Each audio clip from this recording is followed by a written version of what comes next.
Assalamualaikum warahmatullahi wabarakatuh. Bismillahirrahmanirrahim. Nahmaduka ya ghafuru ya syakuru. Mashalli wa sallim barik ala sayyidina maulana Muhammadin wa ala alihi wa sahbihi asma'in nama ba'du. Kita tidak bosan-bosan cerita ini karena ini khazanah kita. Di kitab Nailul Ma'mul itu, di kitab Usul Fiqih, saya berkali-kali cerita ini karena ini untuk menunjukkan bahwa Quran itu liqaumi ya'qilun, liqaumi yatafakkarun. Ada seorang kiai, seorang ustadz, kiai dulu itu ya memang orang soleh, alim terus jadi kiai. Kalau kiai sekarang tuh macam-macam, nganggur terus ingin jadi kiai, terus daftar gitu. Ada lowongan di yayasan, masuk ingin jadi ustadz, karena dengar ada gajinya. Dulu tidak ada seperti itu, udah. Makanya dulu tuh kalau ustadz kiai pasti soleh karena dia alim terus ingin orang lain tuh mendapat ilmunya. Kalau sekarang nggak ada yayasan sehat, guru gajinya sekian. Yang nggak ingin jadi ustadz tuh daftar. Karena ada gaji. Apalagi ada kabar, ada gaji, ada mes, ada... Wah, yang daftar banyak ya. Tapi mentalnya ada kiai sebetulnya. Ya kalau sampean tanya itu baik dah Gus, ya setengah baik. Ya maksudnya setengah baik, ya ada baik. Ngajar itu kan baik. Tapi setengah saja, karena motifnya itu nyari gaji, bukan ingin mencerdaskan umatnya Rasulullah SAW. Itu Imam Amudi itu guru matematika. Saya nggak bosan-bosan cerita ini, guru matematika. Muridnya sampai takut, ini masuk surga ndak, kiai kok ndak ngajarin istighosa atau tahlil, malah ngajarin apa? Matematika. Beliau meninggal, terus muridnya tanya, ma fa'alallahu bik, kira-kira gitu. Apa yang dilakukan Allah? Allah nyambut Anda gimana? Terus kata Imam Amudi, bagus saya disuruh ngajar malaikat. Karena malaikat kan tidak pernah kayak anak bagi gini ngaji gini. Malaikat itu tidak pernah ngaji, dia iman saja karena tahu surga, tahu neraka terus iman gitu aja. Jadi imannya malaikat tuh nggak keren kita. Imannya loh ya. Loh itu yang ngendikan Nabi loh, tidak saya. Nabi pernah tanya sama sahabat, iman yang paling keren siapa? Jawabannya sahabat malaikat. Ya enggak, karuan malaikat iman. Dia yang tahu surga neraka, tahu segalanya, masa ada imannya? Pasti iman lah katanya. Terus ya para sahabat engkau iman ya wajar kan, menangi saya, nemuin saya. Yang hebat itu orang-orang yang tidak melihat saya, tidak saya didik tapi tetap iman. Karena dididik akal, ya tadi dididik Quran, apa dididik Quran. Sama siapa? Teks bahasa Arabnya masang. Terus Imam Amudi kata Allah, suruh dia ngajarin para malaikat cara menemukan saya. Malaikat dikumpulin, terus Imam Amudi disuruh ngajar. Sama singkat kata-katanya Allah di mimpi itu. Istadilla ala wahdaniyati. Di hadrati malaikati. Tolong ajarkan cara menemukan saya padahal Anda ini manusia yang tidak melihat saya. Anda di Jakarta kan melihatnya gedung-gedung. Paling jadi khayal, terus nikmat lah. Anda ikut punya tapi ikut nikmati. Itu orang desa-desa kalau ke Jakarta itu pokrol. Wah di Jakarta itu gedungnya tinggi-tinggi, tidak kayak kampung sini. Lu udah ikut punya, ikut bangga. Di Jakarta orangnya cantik-cantik, tidak kayak orang sini. Padahal dia ya tidak dapat orang cantik gitu. Jadi Allah itu saking pinternya, miskin-miskin ya bisa berkhayal dan bahagia. Nah, itu alhamdulillah betul. Akhirnya itu apa ini anak-anak begini saya tak niati ngajar standar anak-anak akademik. Terus pertama yang diajarkan hanya bilang gini, sama siapa teknya? Ya malaikat wahai para malaikat. Terus beliau bilang, nisbatus naini wassalasah ila malanihayatalahu nisbatul far'i ilal asli. Angka itu jumlahnya berapapun, 2, 3 sampai triliunan. Semuanya itu nisbatul far'i ilal asli. Bin nisbat ilal wahid nisbatul far'i ilal asli. Angka 2 ya cabangnya 1, 3 ya cabangnya 1, 1 triliun ya cabangnya 1. Tetap yang asal usul adalah angka 1. Itu nangis semua malaikat. Cara Jawa itu mandikman kowe iman kaya imanku. Makanya imannya umat Rasulullah SAW itu PD-nya, yakinnya kayak imannya malaikat. Kalau Tuhan itu 1. Karena angka agak bisa dimulai kecuali dengan angka 1. Makanya nisbatus naini wassalasah ila ma nihayatalahu iku nisbatul far'i ilal asli. Semuanya itu nisbatnya cabang ke induk. Berarti semua alam raya ini tetap asal usulnya 1, yaitu qul huwallahu ahad. Nah, itu namanya akal. Umatnya Rasulullah itu ditinggali mukjizat akal lewat panduan Quran sehingga meskipun kita tidak menangi Rasulullah, tidak menangi sahabat, kita tidak tahu malaikat Jibril, tapi cara iman kita ini tidak kalah keren. Yakin hakul, yakin. Terus kedua, gambar. Kamu gambar rumah, gambar hewan, gambar apa saja, mesti dimulai satu titik.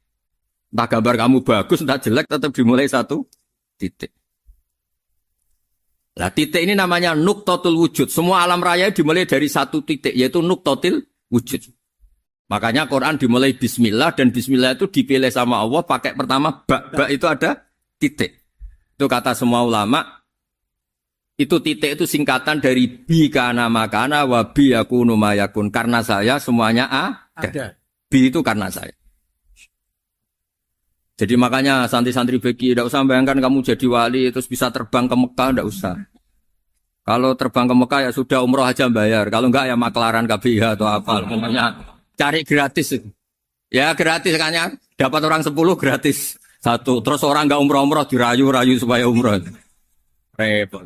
Itu pelanggaran fikih itu. Kalau orang punya utang itu wajibnya nyaur utang dulu gitu.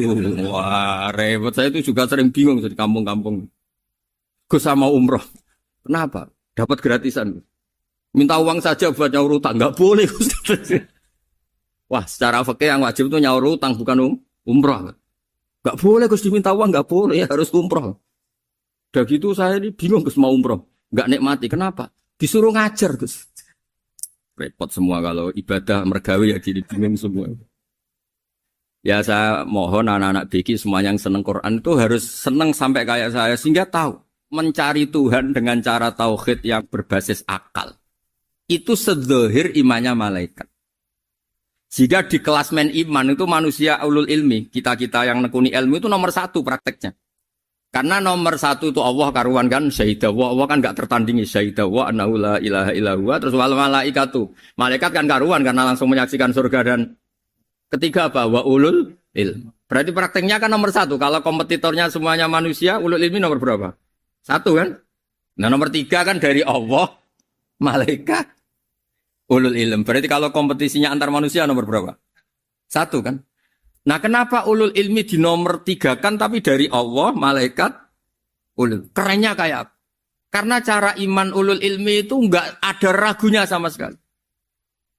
Kamu ragu enggak kalau 2 itu cabang dari 1, asalnya 1? Enggak pernah kan ragu kan? Semua gambar seruat apapun dimulai dari 1 titik. Ragu enggak? Enggak kan? Nah imannya umatnya Nabi karena dipandu oleh Quran itu seyakin itu. Sehakul yakin itu. Nah itu terus Jubair bin itu jadi iman. Am khuliqu min ghairi syai'in am humul khaliq. Terus kata Allah lagi, kalau kamu tidak percaya saya yang bikin langit bumi ya gampang dong. Kamu saja yang ngomong kalau kamu yang bikin. Paling orang sepakat kamu stres. Terus hanya ayat gitu, am khalaqus samawati wal ard. Kalau kamu tidak yakin Allah yang bikin ya silakan Anda klaim saja kalau kamu yang bikin langit bumi. Bala yuqinun. Kamu juga enggak mau kan dibilang stres. Ya, niki ngaji ilmu dulu, nanti bagian terakhir ijazah.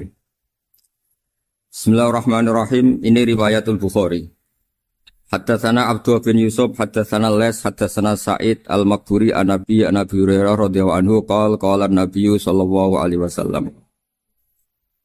Ma minal anbiya'i nabiyyun illa qad u'tiya minal ayat ma mithluhu amana alaihil bashar.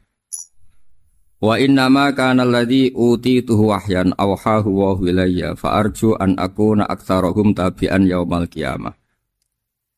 Dadas kita tahu semua nabi itu punya mukjizat.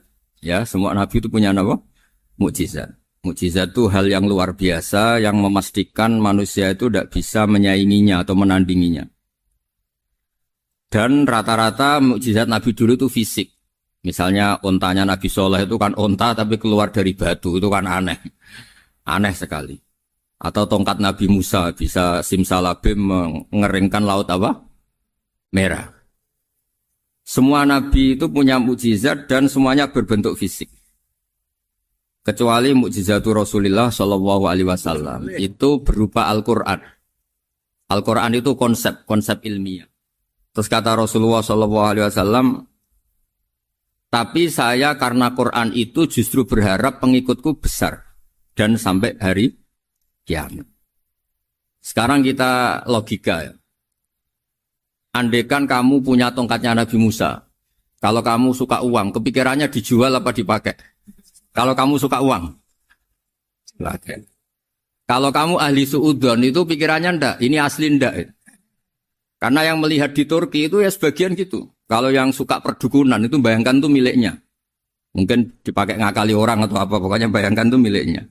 Kalau yang kolektor pikirannya itu nanti ini laku berapa. Tapi kalau peneliti mungkin pikirannya itu ini asli apa enggak? Bukti aslinya apa? Repot lah. Lagi pula kalau kamu punya utang terus mau apa? Istri kamu marah mau apa? Kalau pakai tongkat. Nah, beda dengan mukjizatnya Quran itu semuanya apa? Ilmiah. Orang yang sedang harmonis dengan istri bisa pakai ayat di antara ayat-ayat Allah itu apa? Wa ja'ala bainakum mawaddatan warahmah. Nanti kalau ditakdir cerai, saya tidak menyarankan cerai. Kalau ditakdir cerai, itu masih dimotivasi sama Allah. Wa iya tafarraqa yughnillahu kullam min sa'ati. Jika suami istri itu cerai, jangan-jangan suaminya dapat istri lebih baik, istrinya nanti dapat suami lebih baik. Jadi yang masa lalunya ada keprahara. Kan banyak orang suaminya meninggal ketika nikah lagi ditanya, kangen sama suami pertama, alhamdulillah ini lebih baik. Padahal suaminya yang meninggal itu berharap istrinya ini kangen, ternyata dia sudah syukur dapat suami yang lebih baik. Jadi Quran itu menunggui kita ila yaumil qiyamah. Kita tidak bunuh diri, itu ya barokahnya Quran. Karena problem apapun kita dinasihati apa sabar, apa dinasihati sabar. Kan nggak mungkin kamu pegang tongkatnya Nabi Musa, punya masalah apa saja ngelihat tongkat, bisa apa tongkat. Tapi kalau Quran kan nasihat, solusi. Makanya Nabi berharap dengan Quran ini, saya berharap pengaruh saya, pengikut saya terbanyak ila yaumil qiyamah. Terus beliau dikomentari begini sama, ini Fathul Bari, sarahnya Bukhari. Al-muradu anna mu'jizatil anbiya inqaradat binqiradi a'sorihim. Falam yusyahidha illa man hadaraha. Problem mukjizat nabi-nabi dulu itu kan fisik. Sehingga yang tahu kalau Nabi Soleh punya unta yang ajaib, itu yang tahu ya hanya yang hadir saat itu. Yang tahu kalau tongkat Nabi Musa bertuah, itu juga yang tahu hanya yang hadir saat itu. Selebihnya tahu tongkat ya di museum. Tapi kalau Quran menjadi solusi, menjadi panduan, menjadi pegangan itu ila yaumil qiyamah. Kita beri contoh ya, Quran panduan yang paling gampang misalnya begini. Dulu ini cerita ya. Dulu itu ada orang kafir, cerdas, namanya Jubair bin Mut'im. Itu saking pinternya dia, pinter juga tokoh. Itu sebagai delegasi pembebasan Asra Badrin. Jadi tawanan-tawanan perang Badar, itu mulai dulu ya ada negosiasi, mau dibebaskan. Terus orang-orang kafir ini menugaskan namanya Jubair bin siapa? Mut'im. Ini ada di Bukhari. Karena ini ngaji di Jakarta. Kalau orang nggak tahu hadis juga tanya ini sahih enggak gitu. Wong nggak tahu kok tanya itu aneh. Padahal kalau dibodoni itu ya nggak tahu. Tapi ya tetap tanya hadisnya ini sahih enggak. Ini kata kiai apa kata nabi ini ya. Memangnya kata nabi kamu dengar kan ya lewat kiai. Emang. Setelah itu Jubair itu datang ke Medina. Dengerin, datang ke mana? Medina. Kemudian dengar Nabi baca Wattur pas sholat maghrib. Jubair karena Nabi dulu gak ada hotel, gak ada pondok ya. Pondoknya Nabi hanya sufah itu.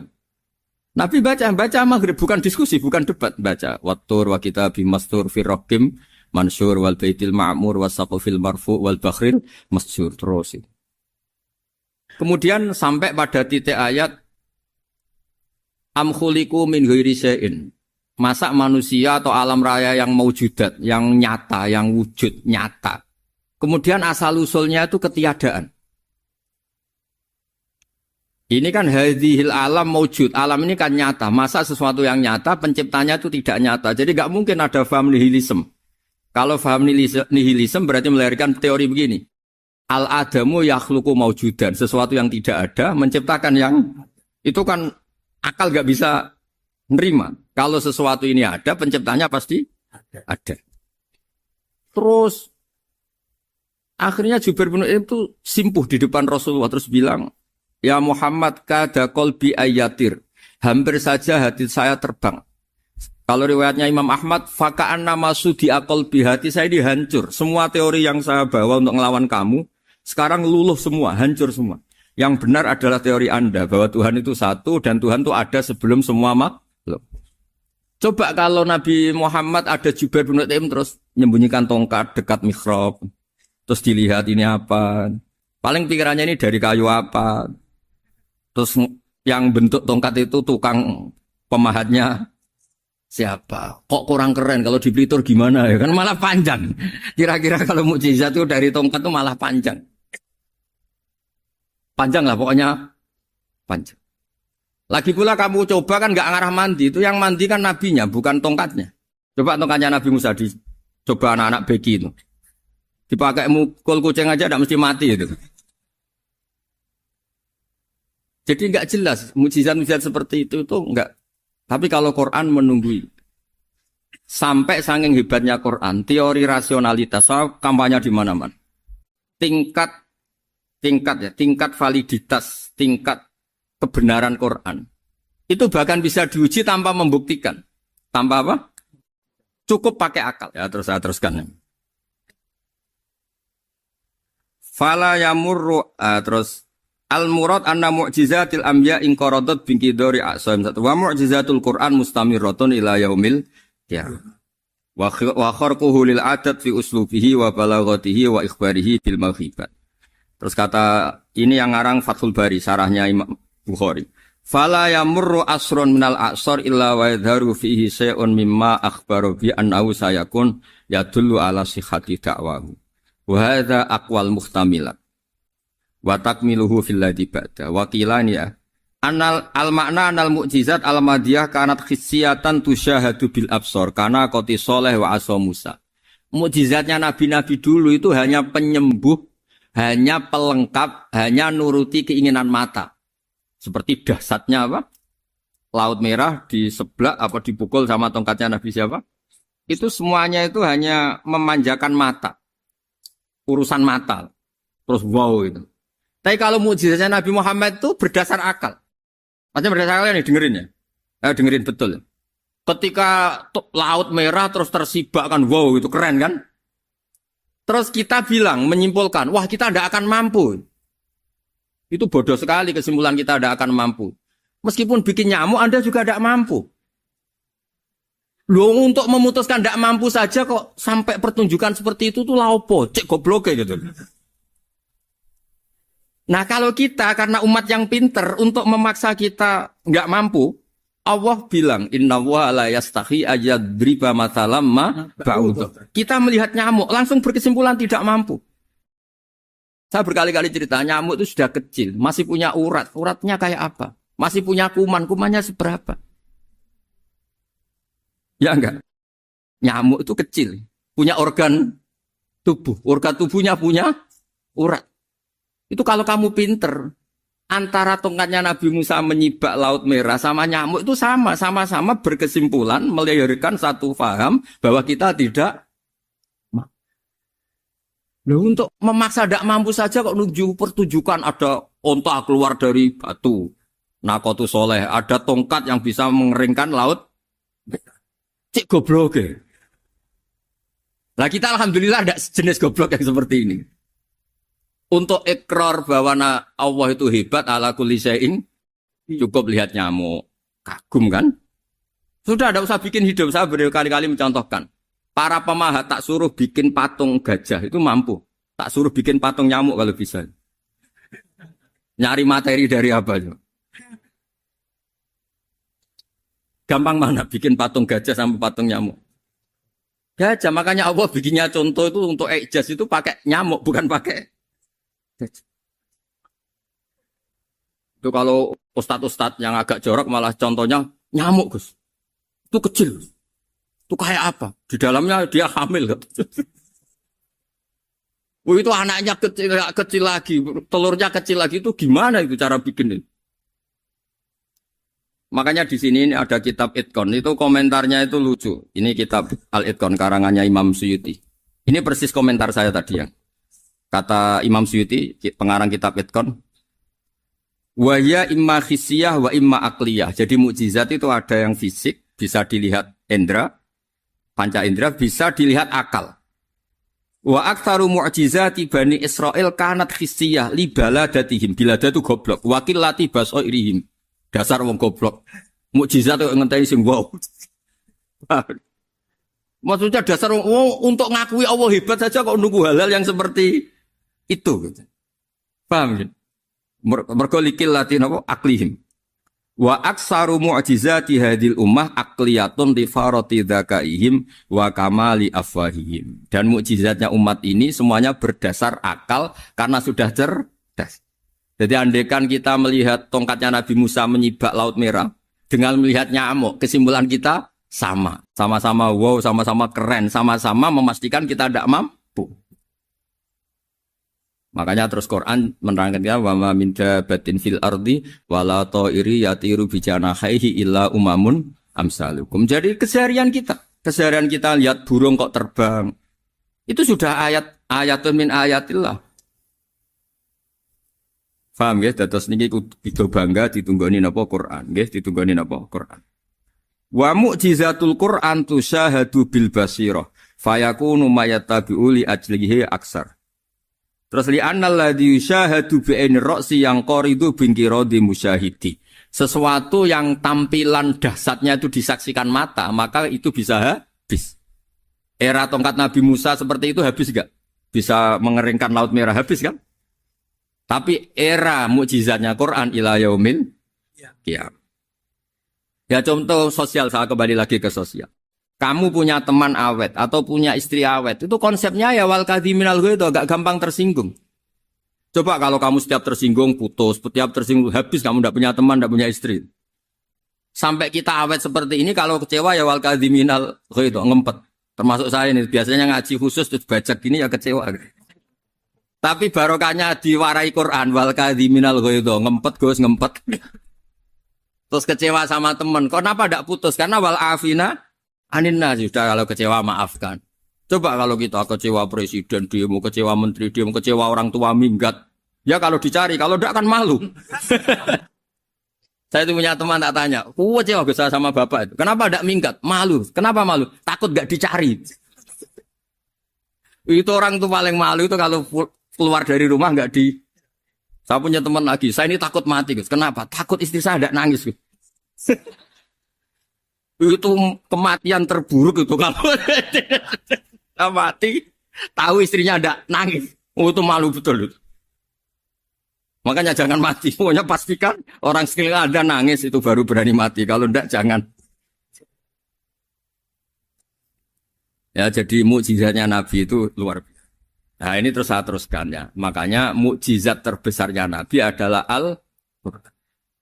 Karena Al-Quran itu cerita tentang hukum-hukum akal, cerita tentang logika-logika peradaban. Misalnya logika peradaban, contoh paling gampang. Di Quran itu ada sekian ayat yang Allah cerita peradaban. Misalnya wa ahsinu innallaha yuhibbul muhsinin. Itu dikutip terus kemudian disimpulkan dalam peradaban. Kata Sayyidina Ali karramallahu wajhah ngendikannya gampang. Ahsin man syi'ta takun amira. Kamu berbuat baik saja sama seseorang, maka otomatis kamu akan jadi pemimpinnya. Ada orang nggak tamat SD, nggak tamat papa, gobloknya minta ampun. Tapi karena gaji seorang pakar, oh kamu tak gaji 1 bulan 1 miliar, perusahaan saya jadikan besar. Itu dikongkan ngalor ngidul ya nurut. Hanya karena dia ihsan. Terus wastaghni amman syi'ta takun nadhira. Saya ulang lagi. Wastaghni amman syi'ta takun nadhira. Dan kamu jangan butuh orang lain, siapapun dia, maka kamu akan setara. Misalnya ada menteri orang antri mau salim, tapi kamu tidak butuh, kan tenang saja.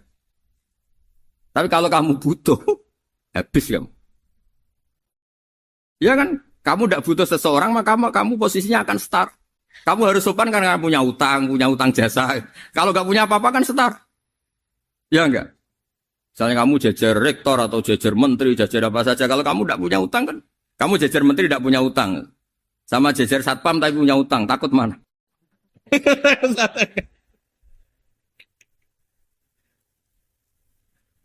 Kalau butuh itu mesti kalah kan? Ada pejabat misalnya nggak begitu cantik sama perempuan cantik yang kamu butuh ingin dicintai, takut mak. Padahal nggak jelas orang ini pangkatnya apa. Gak jelas. Jadi dalam hukum sosial itu kata Sidin Ali wastaghni aman syi'ta takun nadhira. Kamu jangan butuh seseorang maka kamu akan setara. Terus yang terakhir wahtas ilaman syi'ta takun asiro. Asiro pakai sin. Dan silahkan butuh seseorang, maka kamu akan jadi budak dia. Ya coba misalnya Anda seorang profesor, seorang alim, seorang getop. Misalnya mencintai janda di ujung kampung sana, jalan kaki 2 kilo. Padahal itu gak tamat SD. Tapi gara-gara seneng, kacau kan? Logika kepangkatan hilang semua kan? Jadi itu hukum peradaban. Itu mewakili isi-isi sosial yang diterangkan Quran. Ya, jadi paketnya 3 tadi ya. Ahsin man syi'ta takun amiro. Kamu berbuat baik sama seseorang, maka kamu bisa memimpin. Wastaghni amman syi'ta takun nadhira. Kamu jangan butuh seseorang, maka kamu akan setara. Bok kamu ketemu orang terkaya di dunia. Yo ketemu orang terkaya di dunia, kamu jejer, kamu tidak butuh dia. Tenang kan bisa setara kan? Tapi kalau butuh, harus sopan, ngajukan proposal, harus berakhlak karimah. Makanya sekarang Anda kok berakhlak kenapa? Ternyata mau nyalek. Biasanya Anda berakhlak kok berakhlak. Ada apa ini? Makanya guyonan di Rembang itu Beb Husein itu. Kalau ada orang mendadak sopan sama temannya, temannya curiga. Kok tumben sopan? Mau utang ya? Dan zaman akhir itu kacau.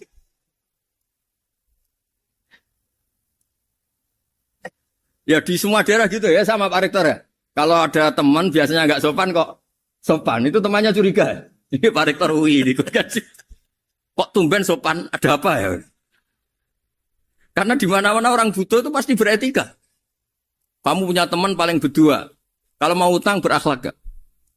Atau misalnya kamu punya adik cantik terus punya teman berdua. Kalau cinta adik kamu berakhlak gak? Biasanya nggak sama sekali gak berakhlak sih. Gara-gara butuh menjadi berakhlak. Ya jadi hukum sosial itu ya kuncinya 3 tadi. Ahsin man syi'ta takun amira.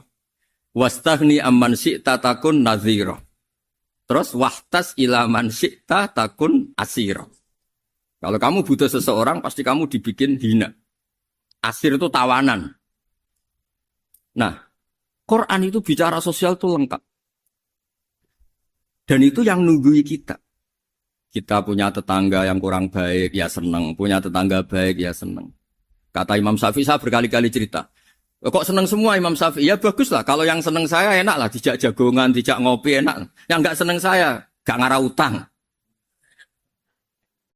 Uang itu nak, kamu punya tetangga gak seneng kamu. Aman kan? Aman. Gak akan pinjem uang kan? Pinjem mobil. Uang gak seneng kok. Makanya Imam Syafi'i itu kalau ngedikan luar Syafi'i. Diceritain orang. Ya Aba Abdillah bagiannya. Ya Aba Abdillah orang itu gak seneng kau. Bagus lah. Loh kenapa bagus? Waman asa'a ilaika faqad atlaqaka. Orang yang gak seneng kamu maka membebaskan kamu. Gak akan pinjam uang, pinjam mobil, gak akan ganggu waktu kamu kan gak seneng. Justru yang seneng-senengi masalah pinjam terus. Imam Syafi'i itu orang yang anggap dunia itu selesai. Ada yang cerita, ya Aba Abdillah, orang yang tadi cium tangan engkau, yang hormat engkau, di luar maki-maki engkau, ngerasain engkau, ngata-ngatain engkau. Ya bagus lah. Kok bagus gimana? Berarti saya wibawa, depan saya tidak berani. Ya. Berarti saya wibawa, di depan saya tidak berani. Berarti itu makomnya sudah kulillah, sumadarhum fi khawdihim, yal'abun, sudah dunia itu selesai, sudah agak penting semua. Nah, itu kalau kamu anak-anak beki ahli Quran sudah ayatnya kulillah, sumadarhum fi khawdihim, yal'abun, sudah lihat Allah saja agak penting, makhluk-makhluk itu. Dah makhluk semua agak penting, sepenting Allah. Nah, kita ini ditunggoni mukjizat seperti itu. Bayangkan misalnya kita ditunggoni tongkatnya Nabi Musa. Saya ngajar di sini terus ini tongkat. Terus nanti yang tanya, Gus itu kayu apa Gus? Nanti yang kolektor tanya itu harganya berapa Gus? Ruwet apa? Terus yang ahli suudon itu asli gak Gus? Wah. Yang ahli suudon kan mesti tanyanya gitu, itu asli gak Gus? Repot-repot pokoknya. Tapi kalau Quran kan jelas. Suatu saat ada perdebatan antara Abul Hasan al-Asy'ari. Abul Hasan al-Asy'ari ini tokoh ahli sunnah paling populer dalam ilmu logik. Dia mengatakan orang menemukan Tuhan itu harus lewat logika yang cermat. Tidak boleh taklid, hanya ikut-ikutan. Dia harus menemukan satu argumentasi bahwa Tuhan atau pencipta langit itu ada. Kemudian ada satu problem di mana orang-orang kampung atau orang-orang yang lugu atau orang-orang awam itu tidak bisa ilmu logika, ilmu mantek kalau dalam bahasa pesantren. Kata Abul Hasan al-Asy'ari, itu masih mungkin. Alhasil para ulama ini meneliti ke orang-orang yang lugu, yang di kampung, yang petani, yang lugu sekali. Apa yang mereka temukan? Ternyata mereka punya cara logikanya sendiri untuk menemukan Tuhan, Sang Pencipta. Pernah suatu saat ada seorang petani lugu, biasa menggembala unta, ditanya, Bima araf tarubak, lalu kamu yang petani ini yang hanya ngurusi sawah, ngurusi ladang, dengan cara apa kamu tahu kalau Tuhan itu ada? Si petani tadi marah besar dan dia mengatakan, Al-ba'ratu tadullu alal ba'ir wa asarul aqdam yadullu alal masir. Kata petani tadi, yang namanya ada kotoran unta, pasti ada untanya. Yang namanya ada jejak kaki, pasti ada yang barusan lewat. Artinya kalau ada makhluk, pasti ada pencipta. Ini logika awam yang mudah. Kita tidak mungkin mengatakan bumi ini pencipta, mengatakan matahari pencipta. Kelihatan sekali kebendaannya, kelihatan sekali bahwa bumi matahari tidak punya ikhtiar, tidak punya kekuatan. Kelihatan sekali sifat-sifat kemakhlukannya. Jika benda-benda ini karuan makhluk, pasti menunjukkan bahwa ada penciptanya, ada khalik. Bismillahirrahmanirrahim. Alhamdulillahirabbil alamin wassalatu wassalamu ala asyrafil mursalin sayyidina Maulana Muhammadin wa ala alihi washabihi ajmain amma ba'du. Berikut sebagai mukaddimah bahwa Profesor Zaini Dahlan berkeinginan UII punya tafsir dan terjemah sendiri. Lewat proses yang panjang dan melibatkan tim, di antaranya saya, terbitlah tafsir versi UII, juga terjemah versi UII. Di antara ciri khas terjemahan UII adalah bahwa bahasa Arab yang tentu mengandung kesusastraan Arab, balaghah, kemudian ditransfer untuk pembaca Indonesia. Sehingga di antara ciri khas terjemahan UII adalah dengan rasa Indonesia dan tentu tidak merubah makna.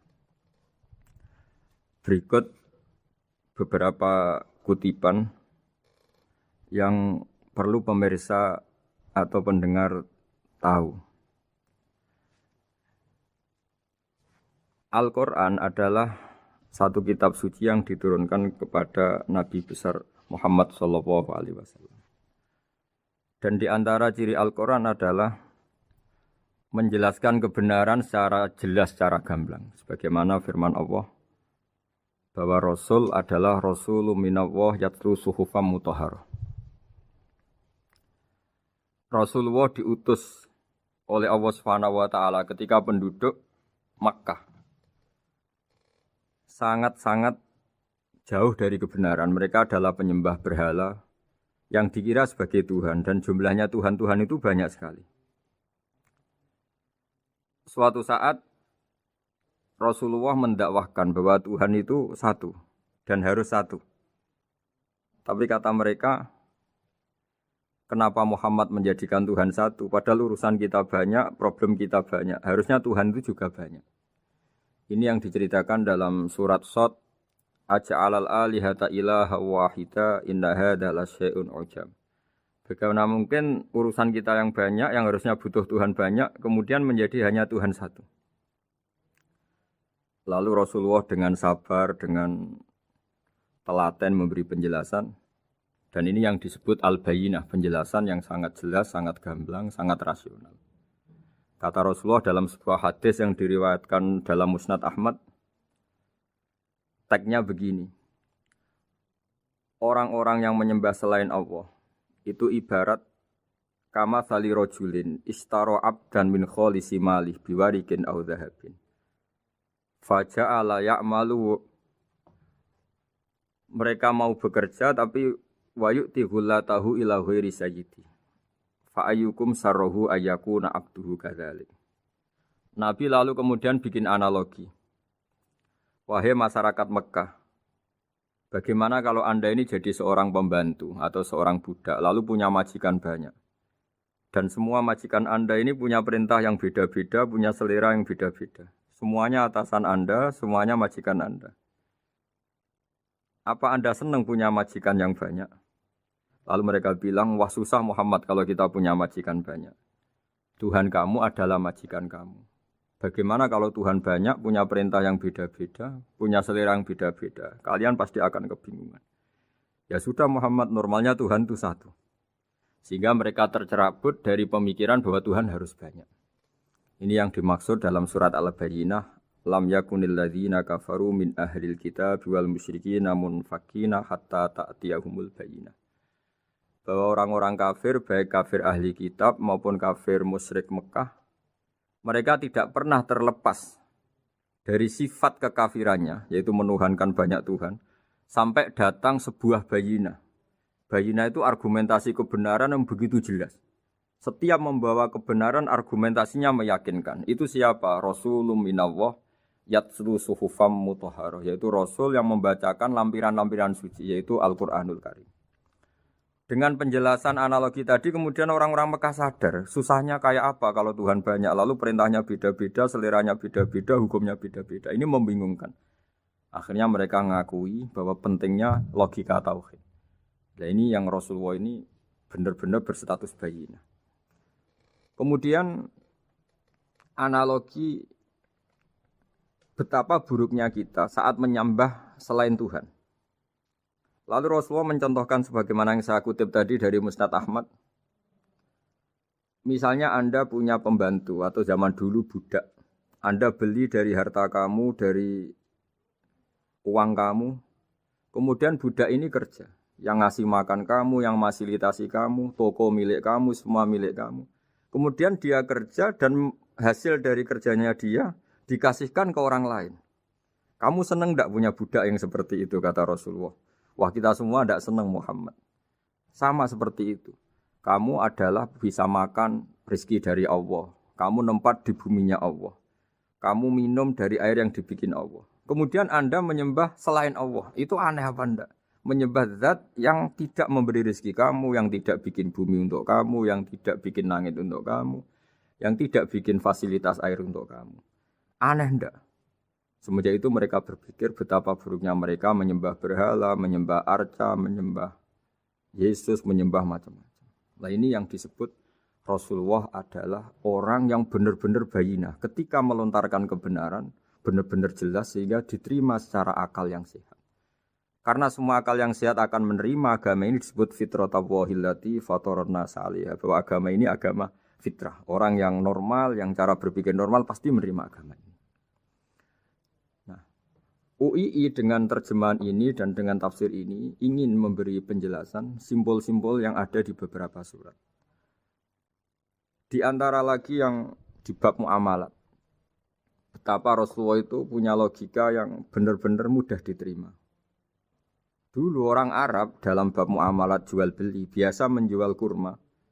Masih kecil, masih belum jelas jadi kurma yang baik apa enggak. Kalau istilah orang Jawa masih pentil ini. Kalau bahasa Arab qobla buduwi solahiha. Calon buahnya itu belum pasti jadi buah. Kemudian masih bunga, masih apa sudah dijual. Dengan transaksi, asumsi, harga andekan sudah jadi kurma. Kalau dalam Jawa mungkin jual mangga sebelum tua, masih pentil, masih kecil. Lalu kata Rasulullah, kamu jangan melakukan itu. Kenapa ya Rasulullah padahal kita butuh uang? Kata Nabi, Ara'aitum in mana Allahu as-samra fa bima yastakhillu ahadukum mala akhi. Bagaimana kalau buah-buah yang masih kecil itu kemudian berguguran karena satu musim atau karena apa? Lalu kamu mendapat uang itu atas nama apa? Yang dikatakan tijaro adalah muawadhah. Pembeli dapat barang, kamu dapat uang. Lalu kalau barang yang ada enggak menjadi buah yang baik, Anda menerima uang itu atas nama apa? Rasulullah secara haru, secara mengingatkan nurani kita dengan redaksi fabima yastahillu ahadukum mala akhi. Lalu kamu mendapat uang saudara kamu atas nama apa? Kalau atas nama buah, mereka belum mendapat buah. Akhirnya ada kesadaran bersama bahwa sebaiknya kita menjual sesuatu itu yang pembeli ya dapat barangnya, yaitu dalam konteks ini buah yang sudah layak dijual, kita dapat uangnya. Ini lagi-lagi Rasulullah al-Bayyinah, sekali memberi penjelasan begitu jelas. Ketiga misalnya di bab jinayat, di bab hukum pidana. Rasulullah kalau bikin logika itu begitu jelas, mudah diterima. Misalnya begini, suatu saat Rasulullah bersabda, Al-qatil wal maktul finnar. Orang yang membunuh dan yang dibunuh sama-sama di neraka. Tentu dalam konteks saling bunuh yang dalam kedzaliman. Lalu sahabat janggal. Ya Rasulullah, oke lah kalau pembunuh itu masuk neraka. Ini bagaimana mungkin yang dibunuh pun masuk neraka?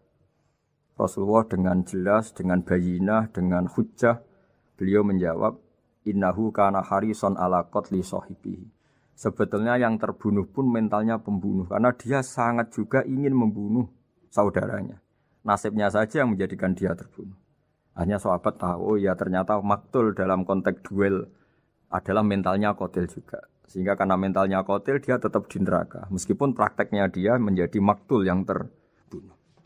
Nah ini yang dimaksud oleh Allah.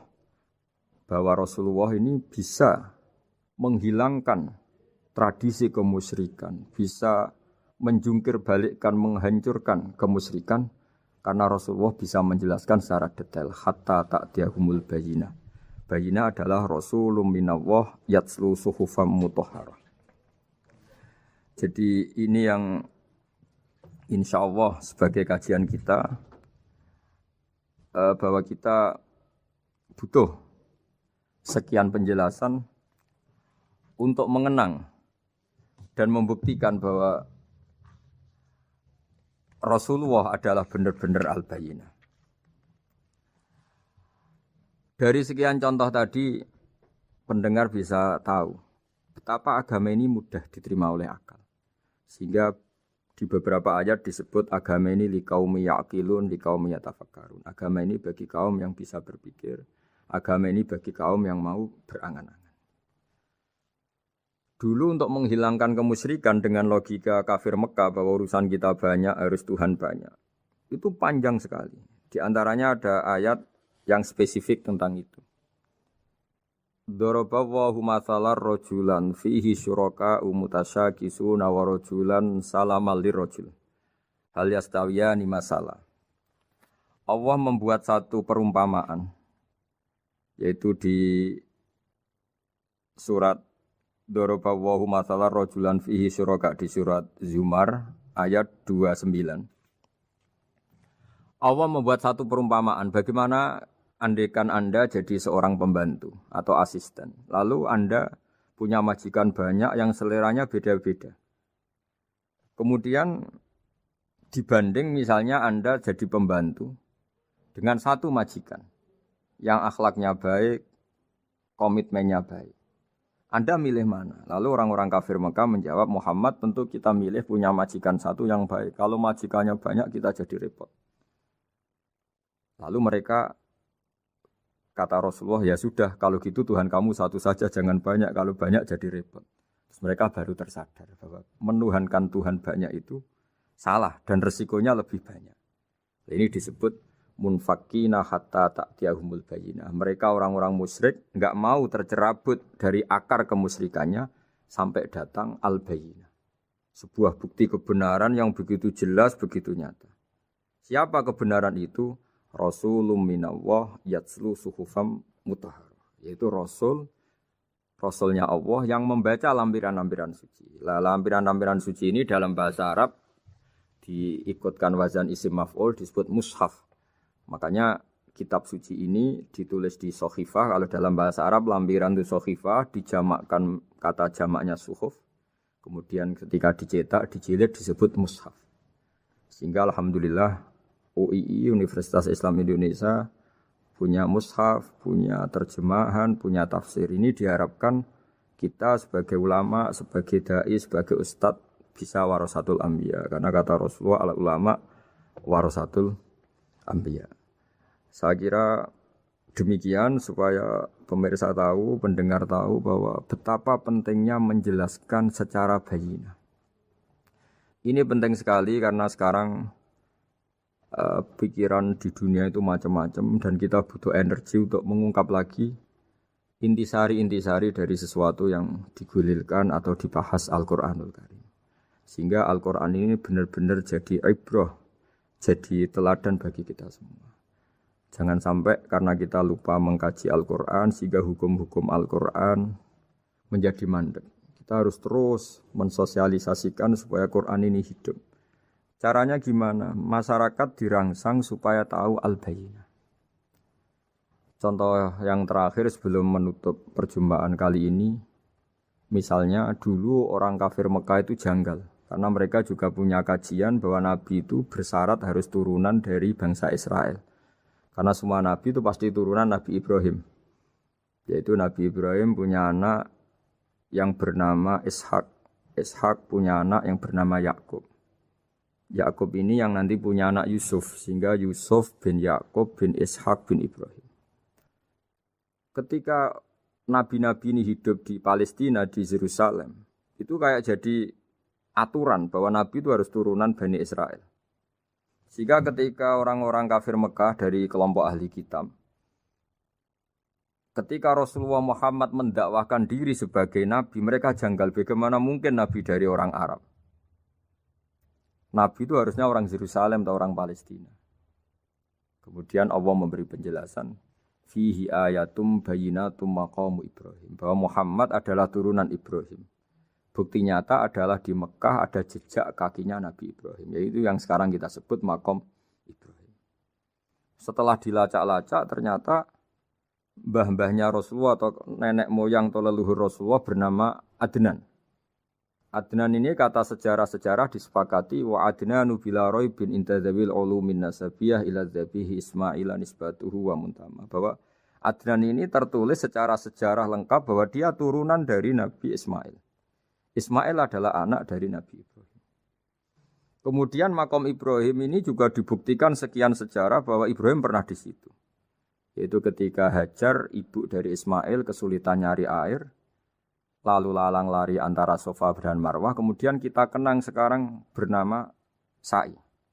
Kemudian dekat Ka'bah ada namanya Hijir Ismail. Karena dulu jadi kamarnya Nabi Ismail. Hijir, hujro itu kamar atau ruang khusus untuk Nabi Ismail.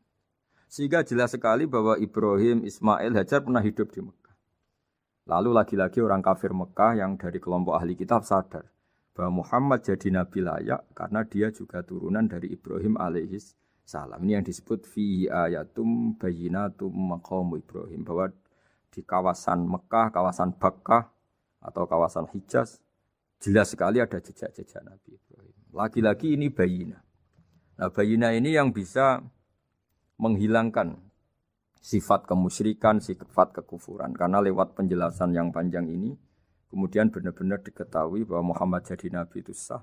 Karena dari segi dakwahnya benar, perilakunya benar, hujahnya benar. Sekarang dari segi nasab juga benar karena beliau termasuk keturunan dari Nabi Ibrahim alaihissalam lewat jalur Ismail. Ini penting kita ketahui dan perlu kita kaji supaya istilah-istilah di Al-Quran kita tahu. Makanya banyak istilah di Al-Quran misalnya wattaba'tu millata abai. Kita ngikuti agama leluhur kami. Di situ disebut ada Ibrahim, ada Ishak, ada Ismail, ada Yakub. Kenapa demikian pendengar? Bahwa karena agama ini butuh tradisi. Dan tradisi ini menjadi komunitas sosial. Sehingga ketika tradisi ini sudah mantap, insya Allah lewat kebenaran agama ini akan menyingkirkan kemusyrikan. Contoh paling mudah begini, Nabi itu melarang orang menyembah batu. Tapi kemudian dalam tradisi Islam sendiri ada orang sholat kemudian sujud. Yang secara zahir sujud itu mencium batu atau mencium masjid tempat kita sujud. Apalagi kita mencium Hajar Aswad. Secara kasat mata seakan-akan kita ini menghormati betul Hajar Aswad. Sehingga orang kafir mencibir. Muhammad itu aneh. Dia melarang kita menyembah batu tapi dia sendiri mencium Hajar Aswad seperti itu. Dia sendiri menyembah batu. Orang kalau sujud seakan-akan seperti itu.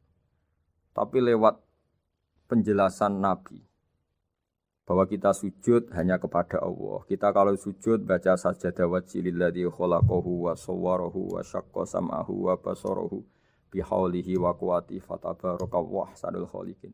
Wajah kami sujud kepada zat yang menciptakan wajah kami, yang mengasih kita pendengaran, yang mengasih kita pandangan. Hanya Allah saja yang ahsanul khaliqin, hanya Allah saja zat yang paling baik dalam penciptaan. Ini penting sekali saya katakan bahwa sehingga sujud kita yang seperti itu adalah simbol tawadhu. Tidak ada kaitannya dengan kita ini menyembah batu. Sehingga kita tradisikan ke anak-anak saat sujud baca subhana rabbiyal a'la wa bihamdi. Kita ajarkan mereka bahwa semua selain Allah adalah ciptaan Allah. Jadi andai kan nggak ada tradisi tauhid yang dijelaskan begitu detail. Saat kita haji bilang labbaik Allahumma labbaik, labbaik la syarika lak labbaik. Innal hamda wan ni'mata laka wal mulka la syarika lak. Ya. Setiap kita haji mengitari Hajar Aswad kita bilang nikmat semua dari Allah. Enggak ada syarik bagi Allah, enggak ada mitra bagi Allah, enggak ada sekutu bagi Allah. Sehingga karena ini kita maklumatkan, kita kumandangkan, meskipun umat Islam itu mencium Ka'bah, mencium Hajar Aswad, enggak akan disalahpahami ini bentuk penuhanan kepada Hajar Aswad atau kepada Ka'bah. Karena kita ungkapkan innal hamda wan ni'mata laka wal mulka la syarika lak. Enggak ada syirik, enggak ada mitra bagi Allah. Sehingga dari sekian talbiyahnya Rasulullah kita tahu ini bentuk pemaklumatan tauhid. Bahwa tauhid harus dikumandangkan lewat kalimat-kalimat thayyibah, lewat pemikiran-pemikiran logika hujjah bahwa Tuhan pasti satu dan yang jadi Tuhan hanya Allah Subhanahu wa taala. Karena andekan ini tidak dikumandangkan, kemudian ada ritual yang secara lahir kasat mata nyium Hajar Aswad. Nanti seperti tuduhannya orang kafir bahwa Islam itu aneh, melarang menyembah batu, tapi nyatanya ada ritual mencium batu. Sebab itu tidak menjadi aneh ketika Imam Bukhari termasuk rawi besar, termasuk hadis sahih yang meriwayatkan Sayyidina Umar atau Umar radhiyallahu anhu. Itu setiap mencium Hajar Aswad beliau berkomentar, saya tahu betul kamu hanya batu. La tadurru wa la tanfa. Tidak memberi madarat, tidak memberi manfaat. Kalau saja saya tidak melihat Rasulullah mencium kamu, maka saya tidak mau mencium kamu. Dulu di era itu ada momentumnya. Kenapa sih Umar radhiyallahu anhu atau sahabat Umar susah-susah memberi penjelasan seperti itu? Karena dulu masih ada salah paham bahwa mencium batu itu identik dengan misalnya menuhankan batu atau mendewa-dewakan batu. Sehingga Umar berutuh memberi penjelasan. Sayyidina Umar memberi begitu penjelasan detail bahwa kamu hanya batu yang tidak mandoroti, tidak manfaat. Tapi secara tradisi sunnah Rasul kamu dicium, ya saya ikut. Ini penting sekali penjelasan-penjelasan seperti ini, maklumat-maklumat seperti labbaik Allahumma labbaik, sehingga semua ritual Muslim tidak disangka atau tidak disalahpahami sebagai pemuja materi. Lagi-lagi penjelasan yang detail ini disebut al-bayyinah. Rasulun minallah yatslu suhufam mutahharah. Kemudian ayat berikutnya disebut fiha kutubun qayyimah, bahwa dalam kitab suci Al-Qur'an itu banyak aturan-aturan atau catatan-catatan yang begitu lurus, begitu benar. Nah, tentu karena kita ini orang Indonesia yang kalau mengakses langsung bahasa Arab mungkin kita masalah. Sehingga alhamdulillah Universitas Islam Indonesia menerbitkan seri terjemah juga seri tafsir, dan sekarang dibantu lewat acara ini kita berusaha atau membantu para pendengar untuk lebih memahami lebih jauh. Sahabat Indonesia yang kami hormati, berikut kita mulai kajian tafsir yang dikeluarkan oleh UII. Mari kita mulai dengan surat Al-Baqarah. Bismillahirrahmanirrahim. Alif Lam Mim. Dzalikal kitabul la raiba fihi hudal lil muttaqin. Di sini diterjemahkan Alif Lam Mim ini termasuk ayat-ayat yang oleh para ulama dianggap mutasyabihat. Artinya kita tidak boleh memaksakan maknanya. Kita cukup iman bahwa itu dari Allah Subhanahu wa taala. Ini termasuk ayat-ayat yang kita percaya bahwa ada makna yang diinginkan Allah, tapi kita tidak perlu menduga-duga Apa sepersisnya makna itu? Dzalikal kitab la raiba fih, kitab ini tidak ada yang diragukan. Hudal lil muttaqin, petunjuk bagi mereka yang bertakwa. Sahabat Indonesia yang kami cintai, yang kami hormati,